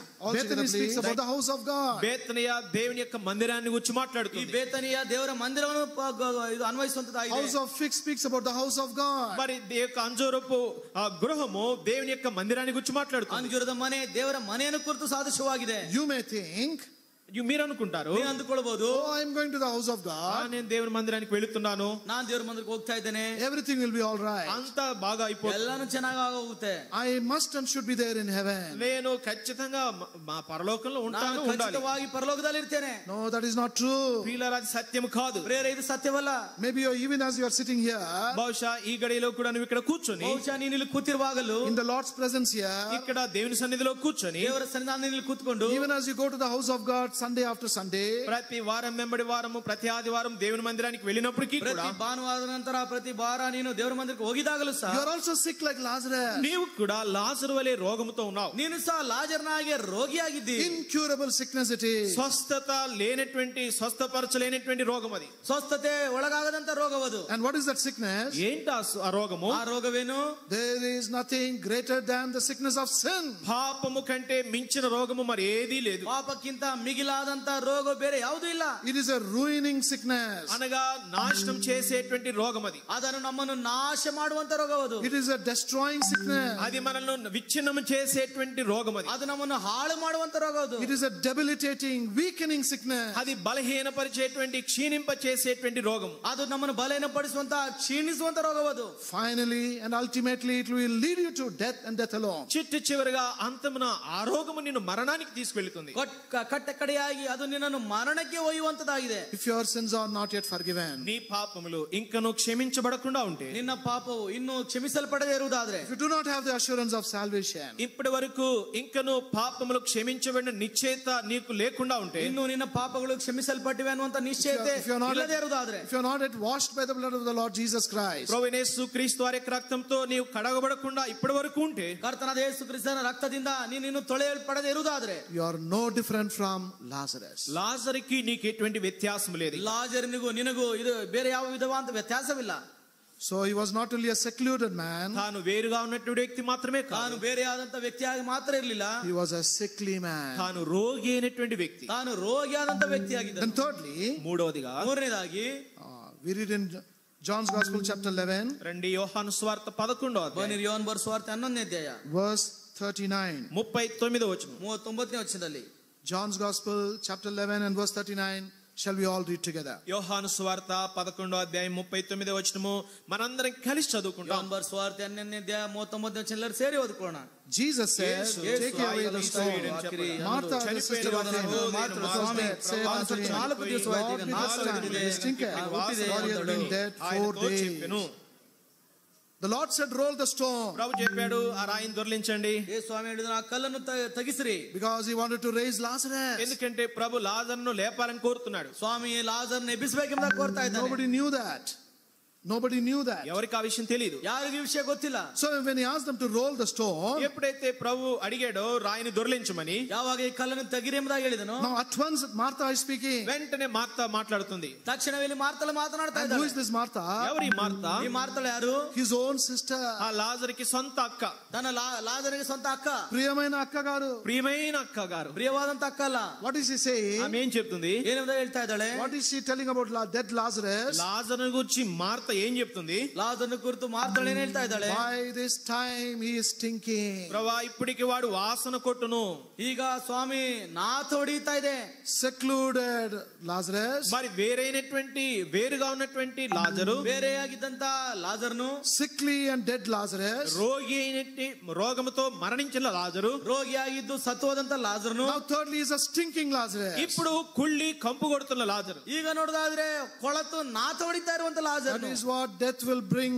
ప్రియ సహోదరి సహోదరుడా, మరణము అదే తీసుకొస్తుంది. ಬೇರೆ ಮರಣವು ನಮಗೆ ಇದನ್ನೇ ತರುವಂತದ್ದಾಗಿದೆ. That's why we read in Isaiah chapter 1 and verse 6. యెషయా గ్రంథము 1వ అధ్యాయం 6వ వచనంలో మనం చదువుతాం. ಯೆಶಾಯನ ಗ್ರಂಥ 1ನೇ ಅಧ್ಯಾಯ 6ನೇ ವಚನ ನಾವು There ಓದ್ತೇವೆ. the word of God speaks the condition of a sinner. పాపి యొక్క పరిస్థితిని అక్కడ దేవుని వాక్యం వివరిస్తుంది. ಪಾಪಿಯ ಪರಿಸ್ಥಿತಿಯನ್ನು ದೇವರ ವಾಕ್ಯ ವಿವರಿಸ್ತಾ ಇದೆ. From the head to foot we are full of wounds and bruises. అరకాలు మొదలుకొని తల వరకు ఎక్కడ చూచినో గాయములు, దెబ్బలు, పచ్చి పుండ్లు. ಈ ರೀತಿಯಾಗಿ ನೋಡೋದಾದ್ರೆ ತಲೆಯಿಂದ ಅಂಗಾಲಿನವರೆಗೂ ನಡುನೆತ್ತೆ ತನಕ ಪೆಟ್ಟು ಬಾಸುಂಡೆ ಮಾಯದ ಗಾಯಗಳೇ. We can understand గాయములు దెబ్బలు. గాయములు, దెబ్బలు అంటే మీకు తెలుసు, అర్థం ಗಾಯಗಳು చేసుకుంటారు ಪೆಟ್ಟುಗಳು కొంత. ಅಂದ್ರೆ ನಿಮಗೆ ಗೊತ್ತಾಗುತ್ತದೆ. But what about this purifying sores? కానీ పచ్చి పుండ్లు ఏంటి? ಈ ರೀತಿಯಾಗಿ ಹಸಿ ಹುಣ್ಣಂದ್ರೆ ಏನು?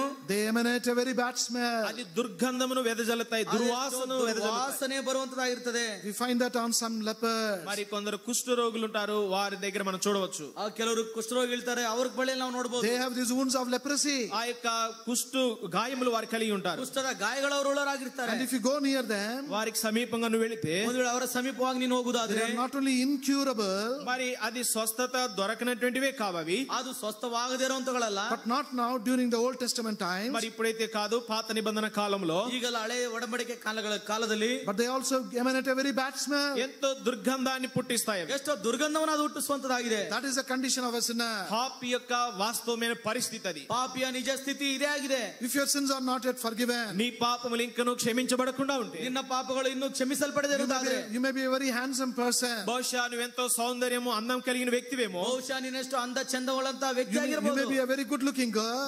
బహుశా చూడటానికి చక్కనైన మరి అమ్మాయిగా కనబడొచ్చు. ನೋಡ್ಲಿಕ್ಕೆ ಚಂದವಾಗಿರುವಂತ ಹುಡುಗಿ ಆಗಿರಬಹುದು. But spiritually, you are with these wounds and bruises.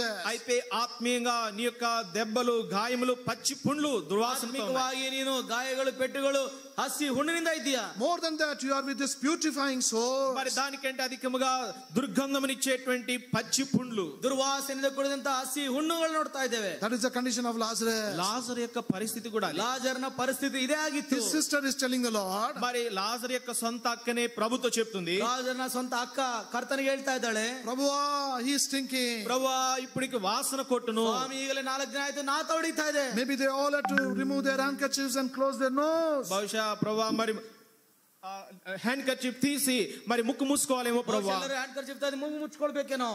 That was the condition of Lazarus. లాజరు యొక్క పరిస్థితి అది. ಲಾಜರ್ನ ಒಂದು ಪರಿಸ್ಥಿತಿ ಇದಾಗಿತ್ತು. That is the third condition. అది మూడవ పరిస్థితి లాజరు. ಲಾಜರ್ನ ಮೂರನೇ ಪರಿಸ್ಥಿತಿ. Then fourthly, నాలుగోదిగా ನಾಲ್ಕನೇದಾಗಿ he was a source of sorrow in that house. ఆ యొక్క ఇంటిలో దుఃఖానికి మూలం ఈయనే. ಆ ಮನೆಯಲ್ಲಿ ದುಃಖಕ್ಕೆ ಈತನೇ ಕಾರಣನಾದನು. It is a house of figs. అది ಅಂಜೂರపు ఇల్లు అది. ಅದು ಅಂಜೂರದ ಮನೆ, ಅದು house of healing, స్వస్థత ఇల్లు అది. ಸ್ವಸ್ಥತೆಯ ಮನೆ, ಅದು house of hospitality, ఆతిథ్యం ఇచ్చేటువంటి ఇల్లు. ಆತಿಥ್ಯವನ್ನು ಕೊಡುವಂತ ಮನೆ, ಅದು house which gave regard and respect for the Lord Jesus and his word. మరి ప్రభువైన యేసుక్రీస్తు వారికి ఆయన వాక్యానికి ఎంతో ఘనతను మర్యాదనిచ్చినటువంటి గృహం అది. ಯೇಸು ಕ್ರಿಸ್ತನಿಗೆ ತನ್ನ ವಾಕ್ಯಕ್ಕೆ ಸೇವೆಗೆ ಎಷ್ಟೋ ಘನತೆಯನ್ನು ಕೊಟ್ಟಂತ ಮನೆ ಅದು. But because of the sickness of Lazarus, అయితే లాజరు తనకొచ్చిన రోగం యొక్క కారణాన్ని బట్టి, ಲಾಜರ್ನ ತನ್ನಲ್ಲಿರುವಂತ ಈ ರೋಗದ ಕಾರಣದಿಂದ, because that sickness led him to death, ఆ యొక్క రోగమే మరణానికి తీసుకెళ్ళింది. ಆ ರೋಗವೇ ಈಗ ಮರಣಕ್ಕೆ ಹೋಯಿತು. house is sorrowing and weeping. ఇప్పుడు ఆ యొక్క ఇంట్లో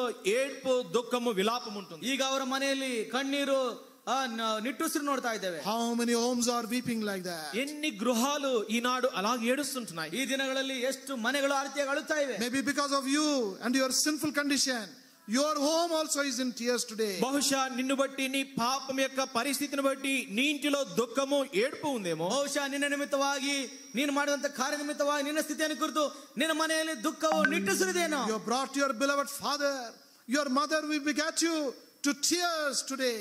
ఈ దినమున నీ ప్రియమైన తండ్రికి, నీ ప్రియమైనటువంటి తల్లికి కన్నీరే నువ్వు మిగిల్చావు. ಈ ರೀತಿಯ ನಿನ್ನ ಪ್ರಿಯ ತಂದೆಗೆ, ನಿನ್ನ ಪ್ರಿಯ ತಾಯಿಗೆ ಕಣ್ಣೀರನ್ನೇ ಉಳಿಸಿಕೊಟ್ಟಿದ್ದೀಯಾ. They are weeping because of you. నిన్ను బట్టే వారు ఏడుస్తున్నారు, విలపిస్తున్నారు. ನಿನ್ನ ನಿಮಿತ್ತವಾಗಿ ಅವರು ಅಳ್ತಾ ಇದ್ದಾರೆ. They are not able to sleep because of you and your sinful condition. నిన్ను బట్టి, నీ పాప స్థితిని బట్టి వారు కనీసం నిద్ర కూడా పోవటం లేదు. ನಿನ್ನನ್ನು ಕುರಿತು, ನಿನ್ನ ಪಾಪದ ಸ್ಥಿತಿಯನ್ನು ಕುರಿತು ಕನಿಷ್ಠ ಅವರಿಗೆ ನಿದ್ದೆ ಸಾಧ್ಯತಾ ಇಲ್ಲ. Oh dear young man, how long you want to continue in this condition? ఓ ప్రియమైన యవనస్తుడా, ఎంత కాలము ఈ దుస్థితిలో కొనసాగుతావు? ಓ ಪ್ರಿಯ ಯೌವನಸ್ಥನೇ, ಇಂಥ ದುಸ್ಥಿತಿಯಲ್ಲಿ ಇನ್ನು ಎಷ್ಟು ದಿನ ಕಳೆಯುತ್ತೀಯಾ? Dear young sister, how long you want to be a source of sorrow in your family? ప్రియమైన యవన సహోదరి, ఎంత కాలము ఇంకా నీ ఇంటి వారికి దుఃఖానికి కారకురాలుగా ಓ ఉంటావు? ಪ್ರಿಯ ಸಹೋದರಿ, ನಿನ್ನ ಕುಟುಂಬದಲ್ಲಿ ಇನ್ನು ಎಷ್ಟು ವರ್ಷ ಈ ರೀತಿಯಾಗಿ ದುಃಖಕ್ಕೆ ಕಾರಣವಾಗುತ್ತಾ ಇರ್ತೀಯ? When will you come to realization? ఎప్పుడు గ్రహింపులోనికి నువ్వు వస్తావు? ಯಾವಾಗ ನೀನು ನಿಜವಾದಂತ ಗ್ರಹಿಕೆಗೆ ಬರುತ್ತಿ? When will you know your condition? ఎప్పుడు నీ స్థితిని ఎరుగుతావు నువ్వు? ಯಾವಾಗ ನಿನ್ನ ಸ್ಥಿತಿಯನ್ನು ನೀನು ತಿಳಿದುಕೊಳ್ಳುತ್ತಿ? Oh, may the Lord open your eyes, open your heart this evening. ఈ సాయంత్రకాల సమయంలో ప్రియ ప్రభు నీ కన్నులను, నీ హృదయమును తెరచును గాక. ಓ ಪ್ರಿಯ ಪ್ರಭು, ಈ ಸಾಯಂಕಾಲ ಸಮಯದಲ್ಲಿ ನಿನ್ನ ಕಣ್ಣನ್ನು, ನಿನ್ನ ಹೃದಯವನ್ನು ಆತನು ತೆರೆಯಲಿ. This is the fourfold condition of Lazarus. ఇది లాజరు ఉన్న 4 గంటల పరిస్థితి. ಇದು ಲಾಜರನಲ್ಲಿದ್ದಂತ 4 ವಿಧವಾದಂತ ಪರಿಸ್ಥಿತಿ. But in spite of all this, ఇవన్నీ ఇలా ఉన్నప్పటికీ కూడా ಇವೆಲ್ಲವೂ ಸಹ ಒಂದು ಕಡೆ ಇದ್ದಾಗಲೂ, what is the attitude of the Lord Jesus towards Lazarus? ప్రభు అయిన యేసుక్రీస్తు వారు లాజరు ఎడల, లాజరు పట్ల ఎటువంటి వైఖరి కలిగి ఉన్నాడు? ಕರ್ತನಾದ ಯೇಸು ಕ್ರಿಸ್ತನು ಲಾಜರನ ವಿಷಯದಲ್ಲಿ ಎಂತ ವಿಧವಾದಂತ ನಡವಳಿಕೆಗಳನ್ನಾಗಿದ್ದನು. As we see in John's Gospel chapter 11, యోహాను సువార్త 11వ అధ్యాయంలో ಯೇಸು ಸ್ವಾಮಿ ಇದೇ ಯೋಹಾನ ಬರೆಸುವ 11ನೇ ಅಧ್ಯಾಯದಲ್ಲಿ and verse 3, 3వ వచనం, 3ನೇ ವಚನ, last portion, చివరి భాగము, ಕೊನೆ ಭಾಗದಲ್ಲಿ, he whom thou lovest is sick. నీవు ప్రేమించువాడు రోగి అయి ఉన్నాడు. ನೀನು ನಿನ್ನ ಪ್ರಿಯ ಮಿತ್ರನು ಅಸ್ವಸ್ಥನಾಗಿದ್ದಾನೆ. Actually, it should read like this. వాస్తవంగా ఇలా చదవాలి ఇది. ವಾಸ್ತವವಾಗಿ ಈ ರೀತಿಯಾಗಿರ್ಬೇಕು. నువ్వు ప్రేమించుచున్నవాడు is sick. నీవు ప్రేమించుచున్నవాడు రోగి. ನೀನು ಪ್ರೀತಿಸಿದ್ದಂತವನು ಈಗ ರೋಗಿ ಆಗಿದ್ದಾನೆ. That is how it is in English. English లో లాగుంటుంది. ಇಂಗ್ಲಿಷ್ ನಲ್ಲಿ ಈ ರೀತಿಯಾಗಿ ಬರೆಯಲ್ಪಟ್ಟಿದೆ. The one whom you are still loving is sick. నీవు ఇంకనూ ప్రేమించుచున్నవాడు రోగి అయినాడు. ನೀನು ಇನ್ನು ಪ್ರೀತಿಸುವ ಆತನು ಈಗ ರೋಗಿ ಆಗಿದ್ದಾನೆ. What a good news it is. ఎటువంటి మంచి వార్త ఇది. ಎಂತ ಒಳ್ಳೆ ವಾರ್ತೆ ಇದು. What a wonderful thing it is. ఎటువంటి అద్భుతమైన విషయం ఇది. ಎಷ್ಟು ಅದ್ಭುತವಾದ ವಿಷಯವಿದು. What a great love this is. ఇది ఎటువంటి గొప్ప ప్రేమ ఇది. ಎಂತ ಅದ್ಭುತವಾದಂತ ಪ್ರೀತಿ ಇದು. Lazarus did not know the Lord Jesus. మరి లాజరు ప్రభువైన యేసుక్రీస్తు వారు ఎవరు ఆయన ఎరుగుడు. ಯೇಸು ಸ್ವಾಮಿ ಯಾರೆಂಬುದಾಗಿ ಲಾಜರನ ಅರಿಯನು. He did not respect him. మరి ప్రభు అంటే లాజరుకి ఎటువంటి గౌరవం మర్యాద లేదు. ಕರ್ತನಿಗೆ, ಲಾಜರನಿಗೆ ಕರ್ತನೆಂದ್ರೆ ಯಾವ ವಿಧವಾದ ಮರ್ಯಾದೆ ಗೌರವ He ಇಲ್ಲ. did not come to the Lord Jesus. ప్రభువైన యేసుక్రీస్తు వారు వచ్చినప్పుడు ప్రభువును కలవడానికి లాజరు రాలేదు. ಯೇಸು ಸ್ವಾಮಿ ತನ್ನ ಮನೆಗೆ ಬಂದಾಗ ಆತನನ್ನು ಭೇಟಿ ಮಾಡಲು ತನ್ನ Maybe ಮನೆಗೆ he ಬರಲಿಲ್ಲ. was occupied with his friends and others. బహుశా స్నేహితుల చేత, ఇతరమైన అనేకమైన వాటి చేత నిండి ఉన్నాడేమో. ಬಹುಶಃ ಅನೇಕ ಸ್ನೇಹಿತರಿಂದ, ಅನೇಕ ತನ್ನ ವ್ಯವಹಾರಗಳಲ್ಲಿ ನಿಮಗ್ನಾಗಿರ್ತಾವನು. Even though he had not done anything to the Lord Jesus. కనీసం ఎప్పుడు ఏమి కూడా ప్రభువైన యేసుక్రీస్తు వారి కొరకు లాజరు చేసిన వాడు కాదు. ಕನಿಷ್ಠ ಯೇಸು ಕ್ರಿಸ್ತನಿಗೋಸ್ಕರ ಯಾವುದಾದ್ರೂ ಒಂದು ಕಾರ್ಯವನ್ನು ಸಹ ಮಾಡಿದಂತವನಲ್ಲ. Yet అయినను the Lord Jesus ప్రభు లాజరును ప్రేమిస్తున్నాడు. ಆದಾಗ್ಯೂ ಸಹ ಯೇಸು ಸ್ವಾಮಿ ಲಾಜರನ್ನು ಪ್ರೀತಿಸಿದನು. This is the love of God. ఇదే దేవుని యొక్క ప్రేమ. ಇದೇ ದೇವರ ಪ್ರೀತಿ. See the book of Romans in chapter 5. చూడండి రోమీయులకు రాసిన పత్రిక 5వ అధ్యాయం. ರೋಮಾಪುರದವರಿಗೆ 5ನೇ ಅಧ್ಯಾಯ. Here Apostle Paul writes about the love of God. అపోస్తలుడైనటువంటి పౌలు దేవుని యొక్క ప్రేమను గురించి రాస్తుంటున్నాడు. ಅಪೊಸ್ತಲ ಪೌಲನು ದೇವರ ಪ್ರೀತಿಯನ್ನು ಕುರಿತು ಬರೀತಾ ಇದ್ದಾನೆ. Shall we all read together verse 8? రండి రోమీలకు రాసిన పత్రిక 5:8 వచనం అందరం కలిసి చదువుదాం. ರೋಮಾಪುರದವರಿಗೆ 5:8 ಎಲ್ಲರೂ ಸೇರಿ ಓದಿಕೊಳ್ಳೋಣ. Romans chapter 5 and verse 8. రోమ 5:8. ರೋಮ 5:8. But God commended his love toward us, that while we were yet sinners, Christ died for us. క్రీస్తు మన కొరకు చనిపోయెను. Notice that word, while we were yet sinners. మనం ఇంకను పాపులమై ఉండగానే, ನಾವಿನ್ನು ಪಾಪಿಗಳಾಗಿದ್ದಾಗಲೇ, while we are still a sinner even this evening, ఈ సాయంత్రకాల సమయంలో ఇంకను పాపిగా ఉన్నగానే, ಈ ಸಾಯಂಕಾಲ ಸಮಯದಲ್ಲಿ ನೀನು ಇನ್ನೂ ಪಾಪಿ ಆಗಿರುವಾಗಲೇ, maybe nobody is loving you.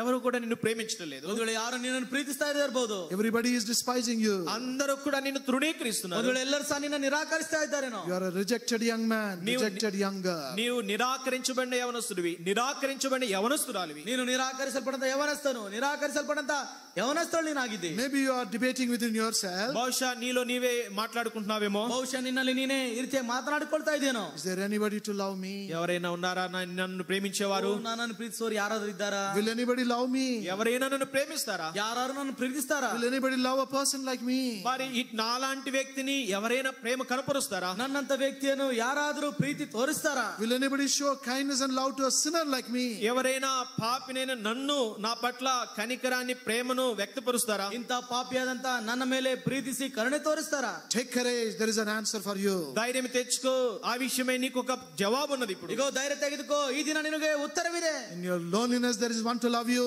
నీ ఒంటరితనంలో నిన్ను ప్రేమించేవాడు ఒకడున్నాడు. ನಿನ್ನ ಒಬ್ಬ ಒಂಟಿಗತನದಲ್ಲಿ ನಿನ್ನನ್ನು ಪ್ರೀತಿಸುವಂತವನು ಒಬ್ಬನಿದ್ದಾನೆ. In your sinful condition there is one to love you. నీవు పాపపు స్థితిలో ఉండగా నిన్ను ప్రేమించేటువంటి ఒక వ్యక్తి. ನೀನು ಪಾಪದ ಸ್ಥಿತಿಯಲ್ಲಿದ್ದಾಗಲೂ ನಿನ್ನನ್ನು ಪ್ರೀತಿಸುವಂತ ವ್ಯಕ್ತಿ ಒಬ್ಬನಿದ್ದಾನೆ. In your brokenness, in your discouragement there is one who is there to love you. నిన్ను నీవు పగిలిపోయినటువంటి స్థితిలో, నిరాశలో నీవు ఉన్నావైతే నిన్ను ప్రేమించే ఒక వ్యక్తి ఉన్నాడు. ನೀನು ಮುರಿದಂತ, ಮನ ಮುರಿದಂತ, ಕುಗ್ಗಿದಂತ ಸ್ಥಿತಿಯಲ್ಲಿರುವಾಗ ನಿನ್ನನ್ನು ಪ್ರೀತಿಸುವಂತ ಒಬ್ಬನು ಯೇಸು ಸ್ವಾಮಿ ಇದ್ದಾನೆ. He is a God of love. ఆయనే ప్రేమ కలిగిన దేవుడు. ಆತನೇ ಪ್ರೀತಿಯುಳ್ಳ ದೇವರು. He loves you even tonight. ఆయన ఈ రాత్రి కూడా నిన్ను ప్రేమిస్తున్నాడు. ಆತನ ಈ ರಾತ್ರಿ ಸಹ ನಿನ್ನನ್ನು ಪ್ರೀತಿಸ್ತಾ ಇದ್ದಾನೆ. Lord loved Lazarus. లాజరును Yesu ప్రేమించెను. లాజరును Yesu ప్రీతిಸಿದನು. Again in same chapter 11. రండి 11వ అధ్యాయము. అదే 11ನೇ అధ్యాయಕ್ಕೆ బನ್ರಿ. John chapter 11. యోహాను సువార్త 11వ అధ్యాయం. సువార్త 11ನೇ అధ్యాయం. We have the shortest verse in this chapter. ఈ యొక్క అధ్యాయంలో అతి చిన్న వచనం ఉంది. ఈ ಒಂದು అధ్యాయದಲ್ಲಿ ಒಂದು ಚಿಕ್ಕ ವಚನವಿದೆ. Jesus wept. యేసు కన్నీళ్లు విడిచెను. యేసు కన్నీరు బిట్టను. And when the Lord cried, when the Lord wept, ప్రభు ఎప్పుడైతే కన్నీరు కార్చాడో, ಯಾವಾಗ ಸ್ವಾಮಿ ಕಣ್ಣೀರು ಸುರಿಸಿದನು. see the remark there. అక్కడ బాగా గుర్తించండి. అక్కడ ಅಲ್ಲಿ ಗುರುತಿಸ್ರಿ. Verse 36. 36వ వచనం. 36ನೇ ವಚನ. Then said the Jews, behold how he loved him. కాబట్టి యూదులు అతనిని ఎలాగూ ప్రేమించెనో చూడుడని చెప్పుకొనిరి. ಯಹೂದ್ಯರು ನೋಡಿ, ಆಹಾ, ಈತನು ಅವನ ಮೇಲೆ ಎಷ್ಟು ಮಮತೆ ಇಟ್ಟಿದನೋ ಅಂದುಕೊಂಡರು. This is the love of God. ఇదే దేవుని యొక్క ప్రేమ. ಇದೇ ದೇವರ ಪ್ರೀತಿ. He wants to love you. ఆయన నిన్ను కూడా ప్రేమించాలని కోరుతున్నాడు. ಆತ ನಿನ್ನನ್ನು ಪ್ರೀತಿಸಬೇಕೆಂದು ಕೋರ್ತಾ ಇದ್ದಾನೆ. In fact, he is loving you tonight. మరి నిజమే, ఆయన ఈ రాత్రి కూడా నిన్ను ప్రేమిస్తున్నాడు. ನಿಜವಾಗ್ಲೂ ಈ ರಾತ್ರಿ ಸಹ ಆತ ನಿನ್ನನ್ನು ಪ್ರೀತಿಸ್ತಾ ಇದ್ದಾನೆ. And in his love, ఆయన యొక్క ప్రేమ, ಆತನ ಪ್ರೀತಿಯಲ್ಲಿ secondly what we read is, రెండవదిగా మనం ఏం చదువుతామంటే, ನಾವು ನೋಡುವುದೇನೆಂದ್ರೆ, he treated him as his friend. He treated Lazarus as his friend. మరి లాజరును ప్రభు తన స్నేహితుడిగా భావించాడు. లాజరును తన స్నేహితునాಗಿ స్వామి భావిಸಿದನು. See chapter 11 and verse 11. రండి యోహాను సువార్త 11వ అధ్యాయం 11వ వచనము. యోహాను సువార్త 11ನೇ అధ్యాయం 11ನೇ వచన. All together, ಎಲ್ಲರೂ ಸೇರಿ అందరం కలిసి these things ఆయన said ఈ he, మాటలు చెప్పిన తర్వాత ಅವರಿಗೆ మన స్నేహితుడైన లాజరు నిద్రించుచున్నాడు, అతని మేలుకొలకు వెళ్ళుచున్నాడని వారితో చెప్పగా, our friend is sleeping. అంటున్నాడు ప్రభు, మన స్నేహితుడు నిద్రించుచున్నాడు. ನಮ್ಮ ಮಿತ್ರನಾದ ಲಾಜರನು, My friend is sleeping. నా స్నేహితుడు నిద్రిస్తున్నాడు. ನನ್ನ ಸ್ನೇಹಿತನು ಮಲಗಿದ್ದಾನೆ. My friend is your friend. నా స్నేహితుడే మీ స్నేహితుడు కూడా ನನ್ನ అంటున్నాడు. ಸ್ನೇಹಿತನೇ ನಿಮ್ಮ ಸ್ನೇಹಿತನು. So he says our friend is sleeping. కనుకనే ప్రభు కలిపి మన స్నేహితుడు అని చెప్తున్నాడు. ಆ ಕಾರಣದಿಂದಲೇ ನಮ್ಮನ್ನು ಸೇರಿ ನಮ್ಮ ಸ್ನೇಹಿತನೆಂಬುದಾಗಿ ಹೇಳ್ತಾ ಇದ್ದಾನೆ. Who will call a person like that as a friend? ఎవరు ఒక వ్యక్తిని మరి స్నేహితుడని అలా పిలుస్తారు? ಅಂತ ವ್ಯಕ್ತಿಯನ್ನು ಯಾರು ಸ್ನೇಹಿತನೆಂಬುದಾಗಿ ಹೇಳ್ತಾರೆ. And as we have been seeing in our Bible study, Bible study సమయంలో పాడుతూ వచ్చినాము. బైబిల్ స్టడీస్ అందరూ ఆడుతా ಬಂದೆವು. we were in enmity with God. దేవునితోటి శత్రుత్వము కలిగి ఉంటే ನಾವು మనం, ದೇವರೊಂದಿಗೆ ಶತ್ರುಗಳಾಗಿದ್ದೆವು. But what does the word of God say? కానీ దేవుని వాక్యం ఏం చెప్తుంది? ದೇವರ ವಾಕ್ಯ ಏನ್ ಹೇಳ್ತದೆ?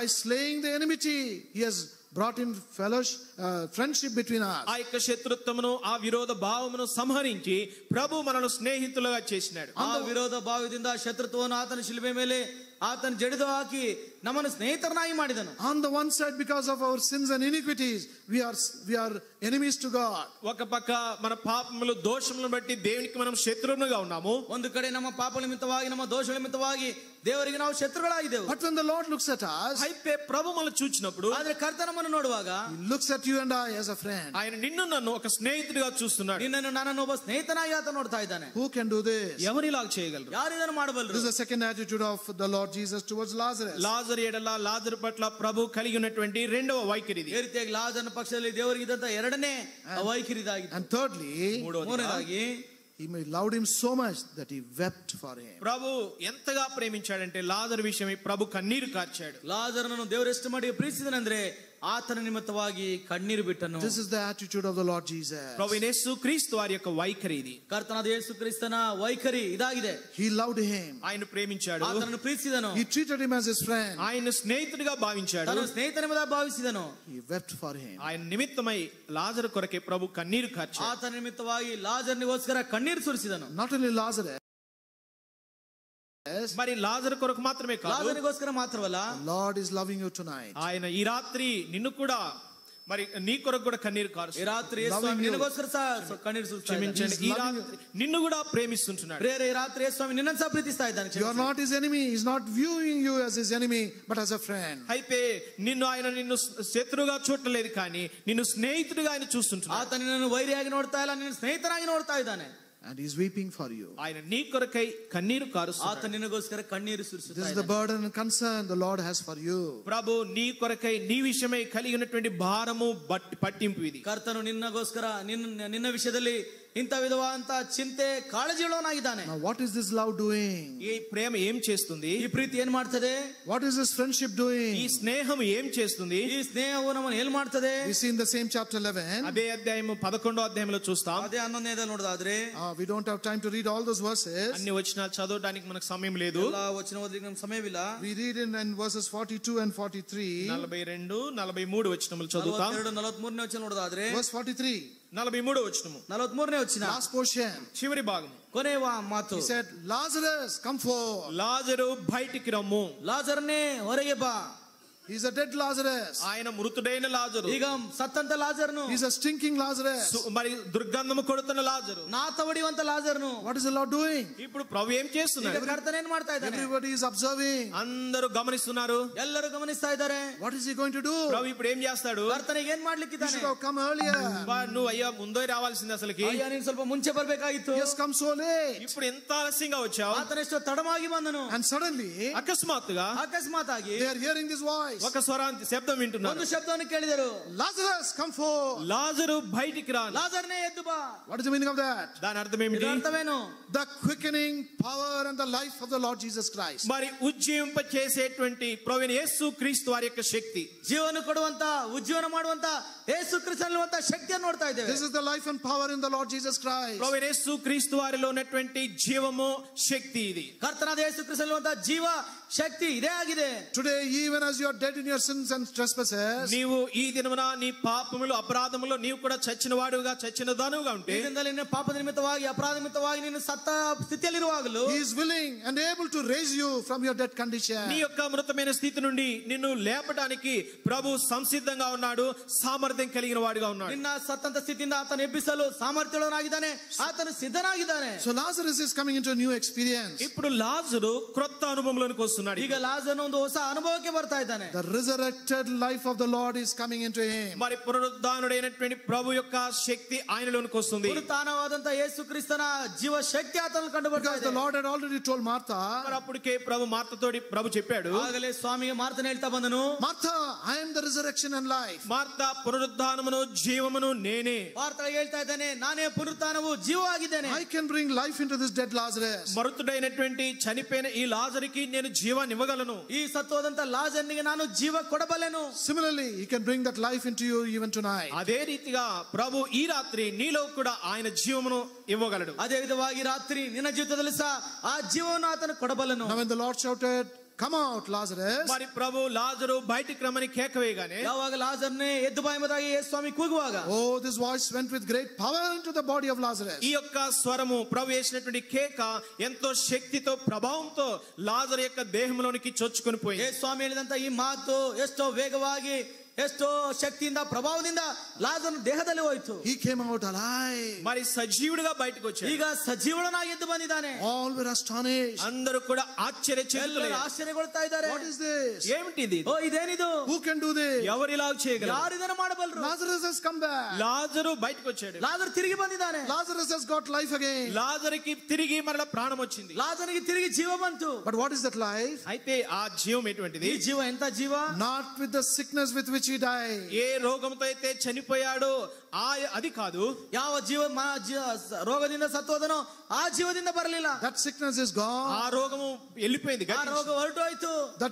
That sickness has been conquered. మరి ఆ యొక్క రోగము జయించబడింది. ಈಗ ಆ ರೋಗವು ಜಯಿಸಲ್ಪಟ್ಟಿತು. Maybe you are not able to conquer your sinful life. బహుశా నీవు నీ పాప జీవితంపై జయమును పొందలేకపోతున్నావు. ಬಹುಶಃ ನಿನ್ನ ಪಾಪ ಜೀವಿತದಿಂದ ನೀನು ಜಯವನ್ನು ಹೊಂದಲಾರದೆ ಹೋಗ್ತಾ The ಇದ್ದೀಯ. Lord will enable you to conquer your sinful life. నీ పాప జీవితాన్ని జయించేదానికి ప్రభు నీకు సామర్థ్యం ఇస్తాడు. ನಿನ್ನ ಪಾಪ ಜೀವಿತದಿಂದ ನೀನು ಜಯಿಸಲು ಎದುರು ಬರಲು ಆತನಿಗೆ ಸಹಾಯ ಮಾಡ್ತಾನೆ. But now when Lazarus came out, ఇప్పుడు లాజరు బయటికి రాగానే ಈಗ ಲಾಜರನ ಎದ್ದು ಬಂದ ಮೇಲೆ oh, he's still not able to move freely. తాను స్వతంత్రంగా తాను నడవలేకపోతున్నాడు. ಸ್ವಾತಂತ್ರ್ಯವಾಗಿ ಆತನ ಚಲಿಸಲಿಕ್ಕೆ ಆಗ್ತಾ ಇಲ್ಲ.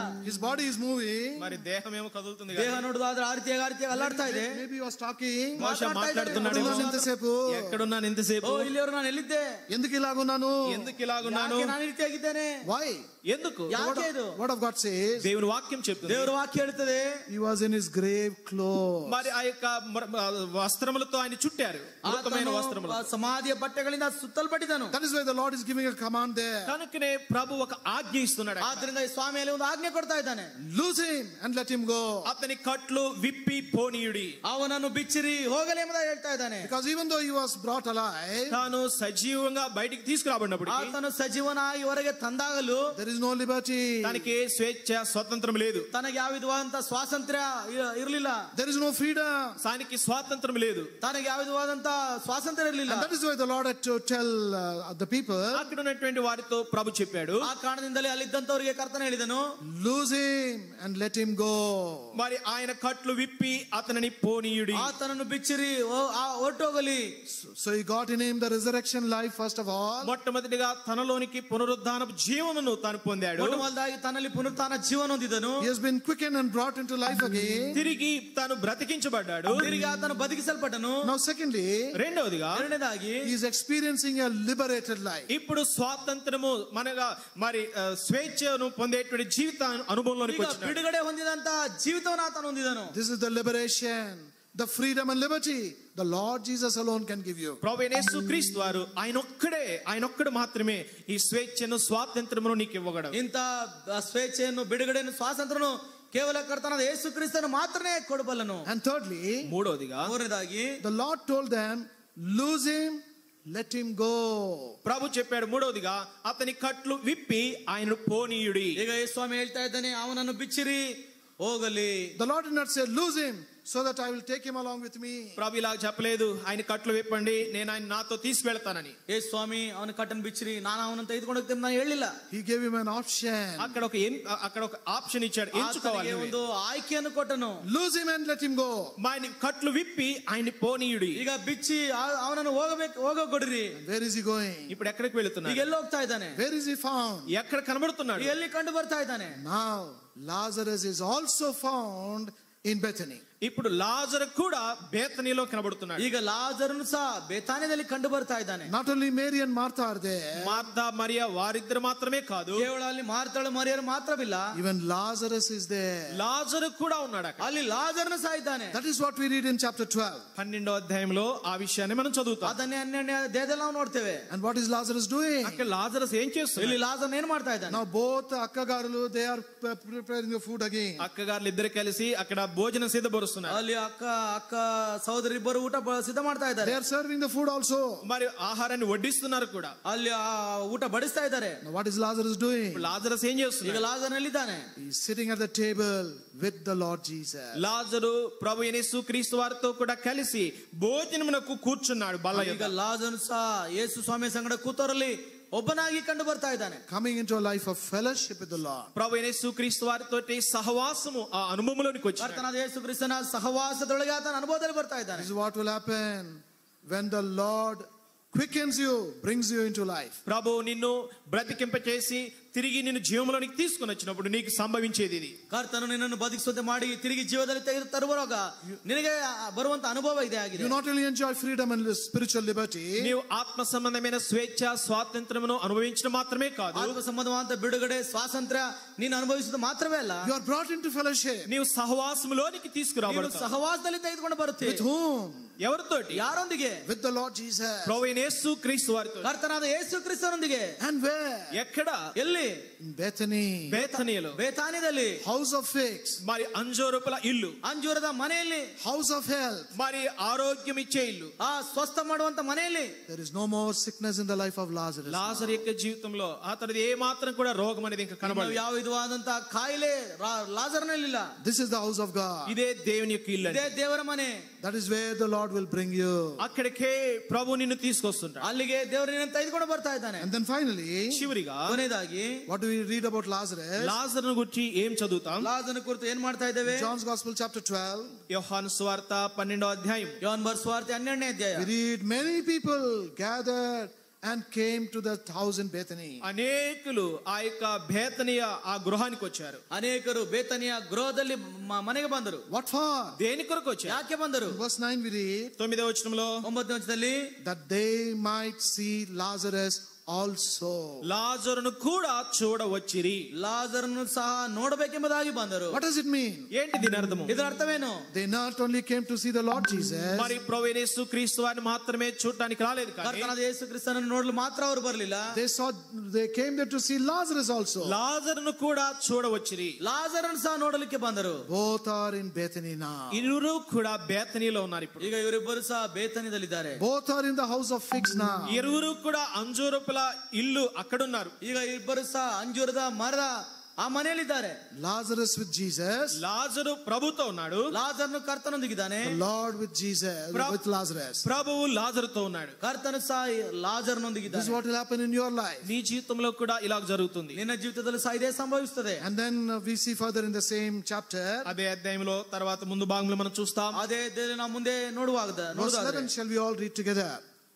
Verse 11. 11వ వచనం తెలుగులో 10, 11 కలిసి ఉన్నాయి. 11 ವಚನ ಎಲ್ಲರೂ ಸೇರಿ ಓದಿಕೊಳ್ಳೋಣ. 10 and 11 we will read together. కనుక 10, 11 కలిసి 10, చదువుకుందాం. 11 సేರಿ ಓದಿಕೊಳ್ಳೋಣ. But the chief అతనిని బట్టి priests యూదులు consulted అనేకులు తమ వారిని విడిచి also today, there is nobody for you or to understand you or to be with you. మరి నిన్ను అర్థం చేసుకొని నీతో ఉండే దాని కొరకే ఎవరు కూడా నీకు లేరు. ನಿನ್ನೊಂದಿಗಿರಲು ನಿನ್ನನ್ನು ಅರ್ಥ ಮಾಡಿಕೊಳ್ಳಲು ಯಾರು ಸಹ ಇಲ್ಲದೆ ಇರುವಾಗಲೂ. Maybe you are a loner leading a lonely life. బహుశా నీవు ఒంటరి వాడవై ఒంటరి దానివై ఒంటరితనంలో ఉన్నావేమో. ಬಹುಶಃ ನೀನು ಏಕಾಂಗಿಯಾಗಿದ್ದು ಒಬ್ಬಂಟಿಗನಾಗಿ ಜೀವಿಸ್ತಾ ಇದ್ದೇನೋ. Take courage. ధైర్యం తెచ్చుకో. ಧೈರ್ಯ ತೆಗೆದುಕೋ. There is one who loves you. నిన్ను ప్రేమించే ఒక వ్యక్తి ఉన్నాడు. ನಿನ್ನನ್ನು ಪ್ರೀತಿಸುವಂತ ಒಬ್ಬ ವ್ಯಕ್ತಿ ಇದ್ದಾನೆ. There is one who wants to change your life. నీ జీవితాన్ని మార్చేటువంటి ఒక వ్యక్తి ఉన్నాడు.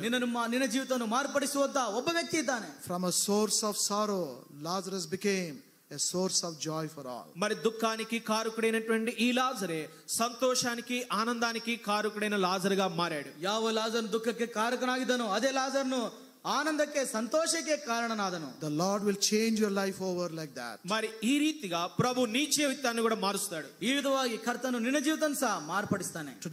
Tonight, the same Lord Jesus has come to you. ఈ రాత్రి ఇదే ప్రభు నీ యొద్దకు వచ్చాడు. ಈ ರಾತ್ರಿ ಅದೇ ಯೇಸು ಸ್ವಾಮಿ ನಿನ್ನ ಬಳಿಗೆ ಬಂದಿದ್ದಾನೆ. He is standing by you. నీ యొద్ద నిలబడ్డాడు. ನಿನ್ನ ಬಳಿಯಲ್ಲಿ ನಿಂತಿದ್ದಾನೆ. He is looking at you like as he looked at Zacchaeus. జక్కయ్యను చూచినట్లుగా నిన్ను కూడా ప్రభు చూస్తున్నాడు. ಜಕ್ಕಯ್ಯನನ್ನು ನೋಡಿದ ಹಾಗೆ ನಿನ್ನ ಕಡೆಗೆ ಆತ ನೋಡ್ತಾ ಇದ್ದಾನೆ. He is asking you to come to him. ఆయన యొద్దకు రమ్మని నిన్ను పిలుస్తున్నాడు. ಆತನ ಬಳಿಗೆ ಬಾಯಿ ಮದಾಗ ಆತನ ಕರೀತಾ ಇದ್ದಾನೆ. Just as he told Zacchaeus, I must abide with you. He wants to abide with you. జక్కయ్యతో ప్రభు అన్నాడు నేను నీ ఇంటి ఉండవలసి ఉన్నదని, అలాగనే ప్రభు నీతో కూడా చెప్తున్నాడు. ಜಕ್ಕನಿಗೆ ಹೇಳಿದನು ನಾನು ಈ ದಿನ ನಿನ್ನ ಮನೆಯಲ್ಲಿ ಇಳ್ಕೊಳ್ಳಬೇಕೆಂಬುದಾಗಿ ಹೇಳಿದಾಗೆ ಈ ದಿನ ನಿನ್ನಲ್ಲಿ ಆತ నిన్ను కొలబేగంగా కోరుతా ఇದ್ದಾನೆ. Will you accept this invitation and come? ఈ యొక్క ఆహ్వానమును నీవు కూడా అంగీకరిస్తావా? ఈ ఆహ్వానమును నేను అంగీకరిస్తాయా? Will you receive the blessings that Lazarus received? లాజరు ఎట్టి ఆశీర్వాదం అయితే పొందాడో అట్టి ఆశీర్వాదమును నువ్వు కూడా పొందుతావా? ಯಾವ ಆಶೀರ್ವಾದವನ್ನು ಲಾಜರ್ ಹೊಂದಿದನೋ ಅಂತ ಆಶೀರ್ವಾದವನ್ನು ನೀನು ಸಹ ಹೊಂದುತ್ತೀಯಾ? Will you also come into the new life into which Lazarus came? మరి ఏ నూతన జీవములోనికి లాజరస్ వచ్చాడో ఆ నూతన జీవములోనికి నీవు కూడా వస్తావా? ಯಾವ ಲಾಜರ್ನು ಎಂತ ನೂತನವಾದ ಜೀವಿತದೊಳಗೆ ಬಂದನೋ ಆ ಜೀವಿತಕ್ಕೆ ನೀನು ಸಹ ಬರ್ತೀಯಾ? Come to him. ఆయన ఎదుట Maybe your own loved ones, they have rejected you or they may reject you. బహుశా నీ ప్రియులు ఎవరైతే ఉన్నారో వారు నిన్ను తృణీకరించి ఉంటుంటారు, నిన్ను త్రోసివేసి ఉంటారు కూడా. ಬಹುಶಃ ನಿನ್ನ ಸ್ವಂತ ಜನರು ಪ್ರಿಯರು ನಿನ್ನನ್ನು ತಿರಸ್ಕರಿಸಿ ಆ ತೃಣೀಕರಣ ಮಾಡಿರಬಹುದು. Not the Lord Jesus. అయితే ప్రభువైన యేసుక్రీస్తు వారు ఆయన నిన్ను అలా చేయడు. ಆದರೆ ಕರ್ತನಾದ ಯೇಸು ಕ್ರಿಸ್ತನು ಆ ರೀತಿಯಾಗಿ ಮಾಡುವಂತವನಲ್ಲ. He's a God of love. ఆయన ప్రేమ కలిగిన దేవుడు. ಆತನ ಪ್ರೀತಿಯ ದೇವರು. He's loving you with a great love. ఆయన గొప్ప ప్రేమతో నిన్ను ప్రేమిస్తున్నాడు. ಆತನ ದೊಡ್ಡ ಪ್ರೀತಿಯಿಂದ ಮಹಾಪ್ರೀತಿಯಿಂದ ಪ್ರೀತಿಸ್ತಾ ಇದ್ದಾನೆ. Will you respond to his loving invitation tonight? ఆయన నీకు ఇస్తున్నటువంటి ఈ ప్రేమ ఆహ్వానానికి నీవు కూడా ప్రతిస్పందిస్తావా? ಈ ಪ್ರೀತಿಯ ಒಂದು ಆಹ್ವಾನಕ್ಕೆ ನೀನು ಸಹ ಪ್ರತಿಸ್ಪಂದಿಸ್ತೀಯಾ? Shall we pray? ಪ್ರಾರ್ಥನೆ ಮಾಡಿಕೊಳ್ಳೋಣ.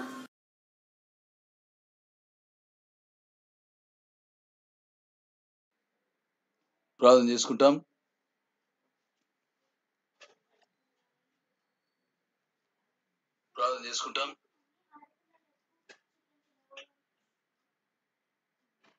ప్రేమగల మా పరలోకపు తండ్రి, పరిశుద్ధమైన మా దేవ, మీ ప్రియ కుమారుడు మా రక్షకుడు యేసుక్రీస్తు ప్రభువు వారి అతి శ్రేష్టమైన నామంలో మీ పాదం సాగిలి పడుతూ వస్తుంటున్నాం. నీ యొక్క దివ్యమైన వాక్యం బట్టి నీకెంతో వందనాలు స్తోత్రాలు చెల్లించుకుంటూ వస్తుంటున్నాం. ఎవరు ఏ మూల నుంచి ప్రభు తండ్రి ఈ యొక్క వాక్యం విని ఉంటున్నారు, వారందరిని బట్టి ప్రభు నీకు ఎంతో వందనాలు. వారు ఆకస్మికంగా ఈ వాక్యం వినలేదు, మీ యొక్క పరలోకపు ఏర్పాటును బట్టి ఈ వాక్యాన్ని ప్రభు మీరు వారికి వినిపింపజేసిన విధానం బట్టి నీకెంతో వందనాలు స్తోత్రాలు చెల్లించుకుంటూ వస్తుంటున్నాం.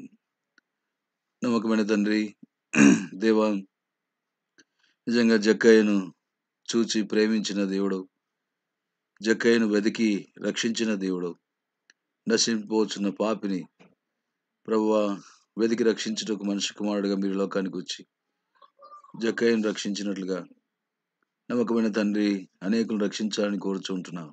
ఎవరైతే నీ వాక్యం విన్నారో ఇంకా రక్షణ లేని వారు, నీకు హృదయం ఇవ్వని వారు ప్రభువా ఈ యొక్క రాత్రికాల సమయంలో తమ హృదయాన్ని మీకు ఇచ్చి నమ్మకమైన తండ్రి సిలువబడిన యేసుక్రీస్తు ప్రభు మీద విశ్వాసం ఉంచి ఆయన చిందించిన అమూల్యమైన నిర్దోషమైన రక్త ప్రోక్షణ కిందికి ప్రభా వారు రాగలుటకు, రక్షణ అనుభవంలోనికి ప్రభా వారు రాగలుటకు సహాయం చేయవలసిందిగా ప్రార్థన చేస్తూ వస్తుంటున్నాం. దేవ కృప చూపండి. తద్వారా మృతుల్లో నుండి ప్రభా జీవితుడైనటువంటి లాజరు పొందినటువంటి ఆశీర్వాదములను నమ్మకమైన తండ్రి వారు అనుభవించుటకు సహాయం చేయండి. కృప చూపవలసిందిగా ప్రార్థన చేస్తూ వస్తుంటున్నాం. నశించిపోయే ఆత్మలు నశించి నరకానికి వెళ్ళడం మీకు ఇష్టం లేదు కనుకనే ప్రభువా మీ దివ్యమైన వాక్యాన్ని తీసుకుని వచ్చినాం. ప్రభా తండ్రి, నేడు ఇంటికి రక్షణ వచ్చి ఉన్నదని, ఇతరును అబ్రాహాము కుమారుడేని ప్రభా తండ్రి అనేకుల విషయంలో ఈ రాత్రి చెప్పబడగలటకు సహాయం చేయండి, కనికరించండి. ఎవరైతే తమ పాపములు ఒప్పుకొనుటకు తీర్మానించుకొని ప్రభా రక్షణ కొరకు తీర్మానించుకుని ఉంటున్నారో వారిని దీవించండి. నమ్మకమైన తండ్రి, మీరే వారిని రక్షించండి. వారి పాపములు ఒప్పుకొని చుంటుండగా మీరే వారిని క్షమించవలసిందిగా ప్రార్థన చేస్తూ వస్తుంటున్నాం. ఇటు ధన్యకరమైన ప్రభు ఆశీర్వాదంలోనికి బిడలు రాగలుటకు సహాయం చేయండి. మీతో సహవాసంలోనికి రాగలుటకు సహాయం చేయండి. మీ యందు ఆనందించుటకు సహాయం చేయండి.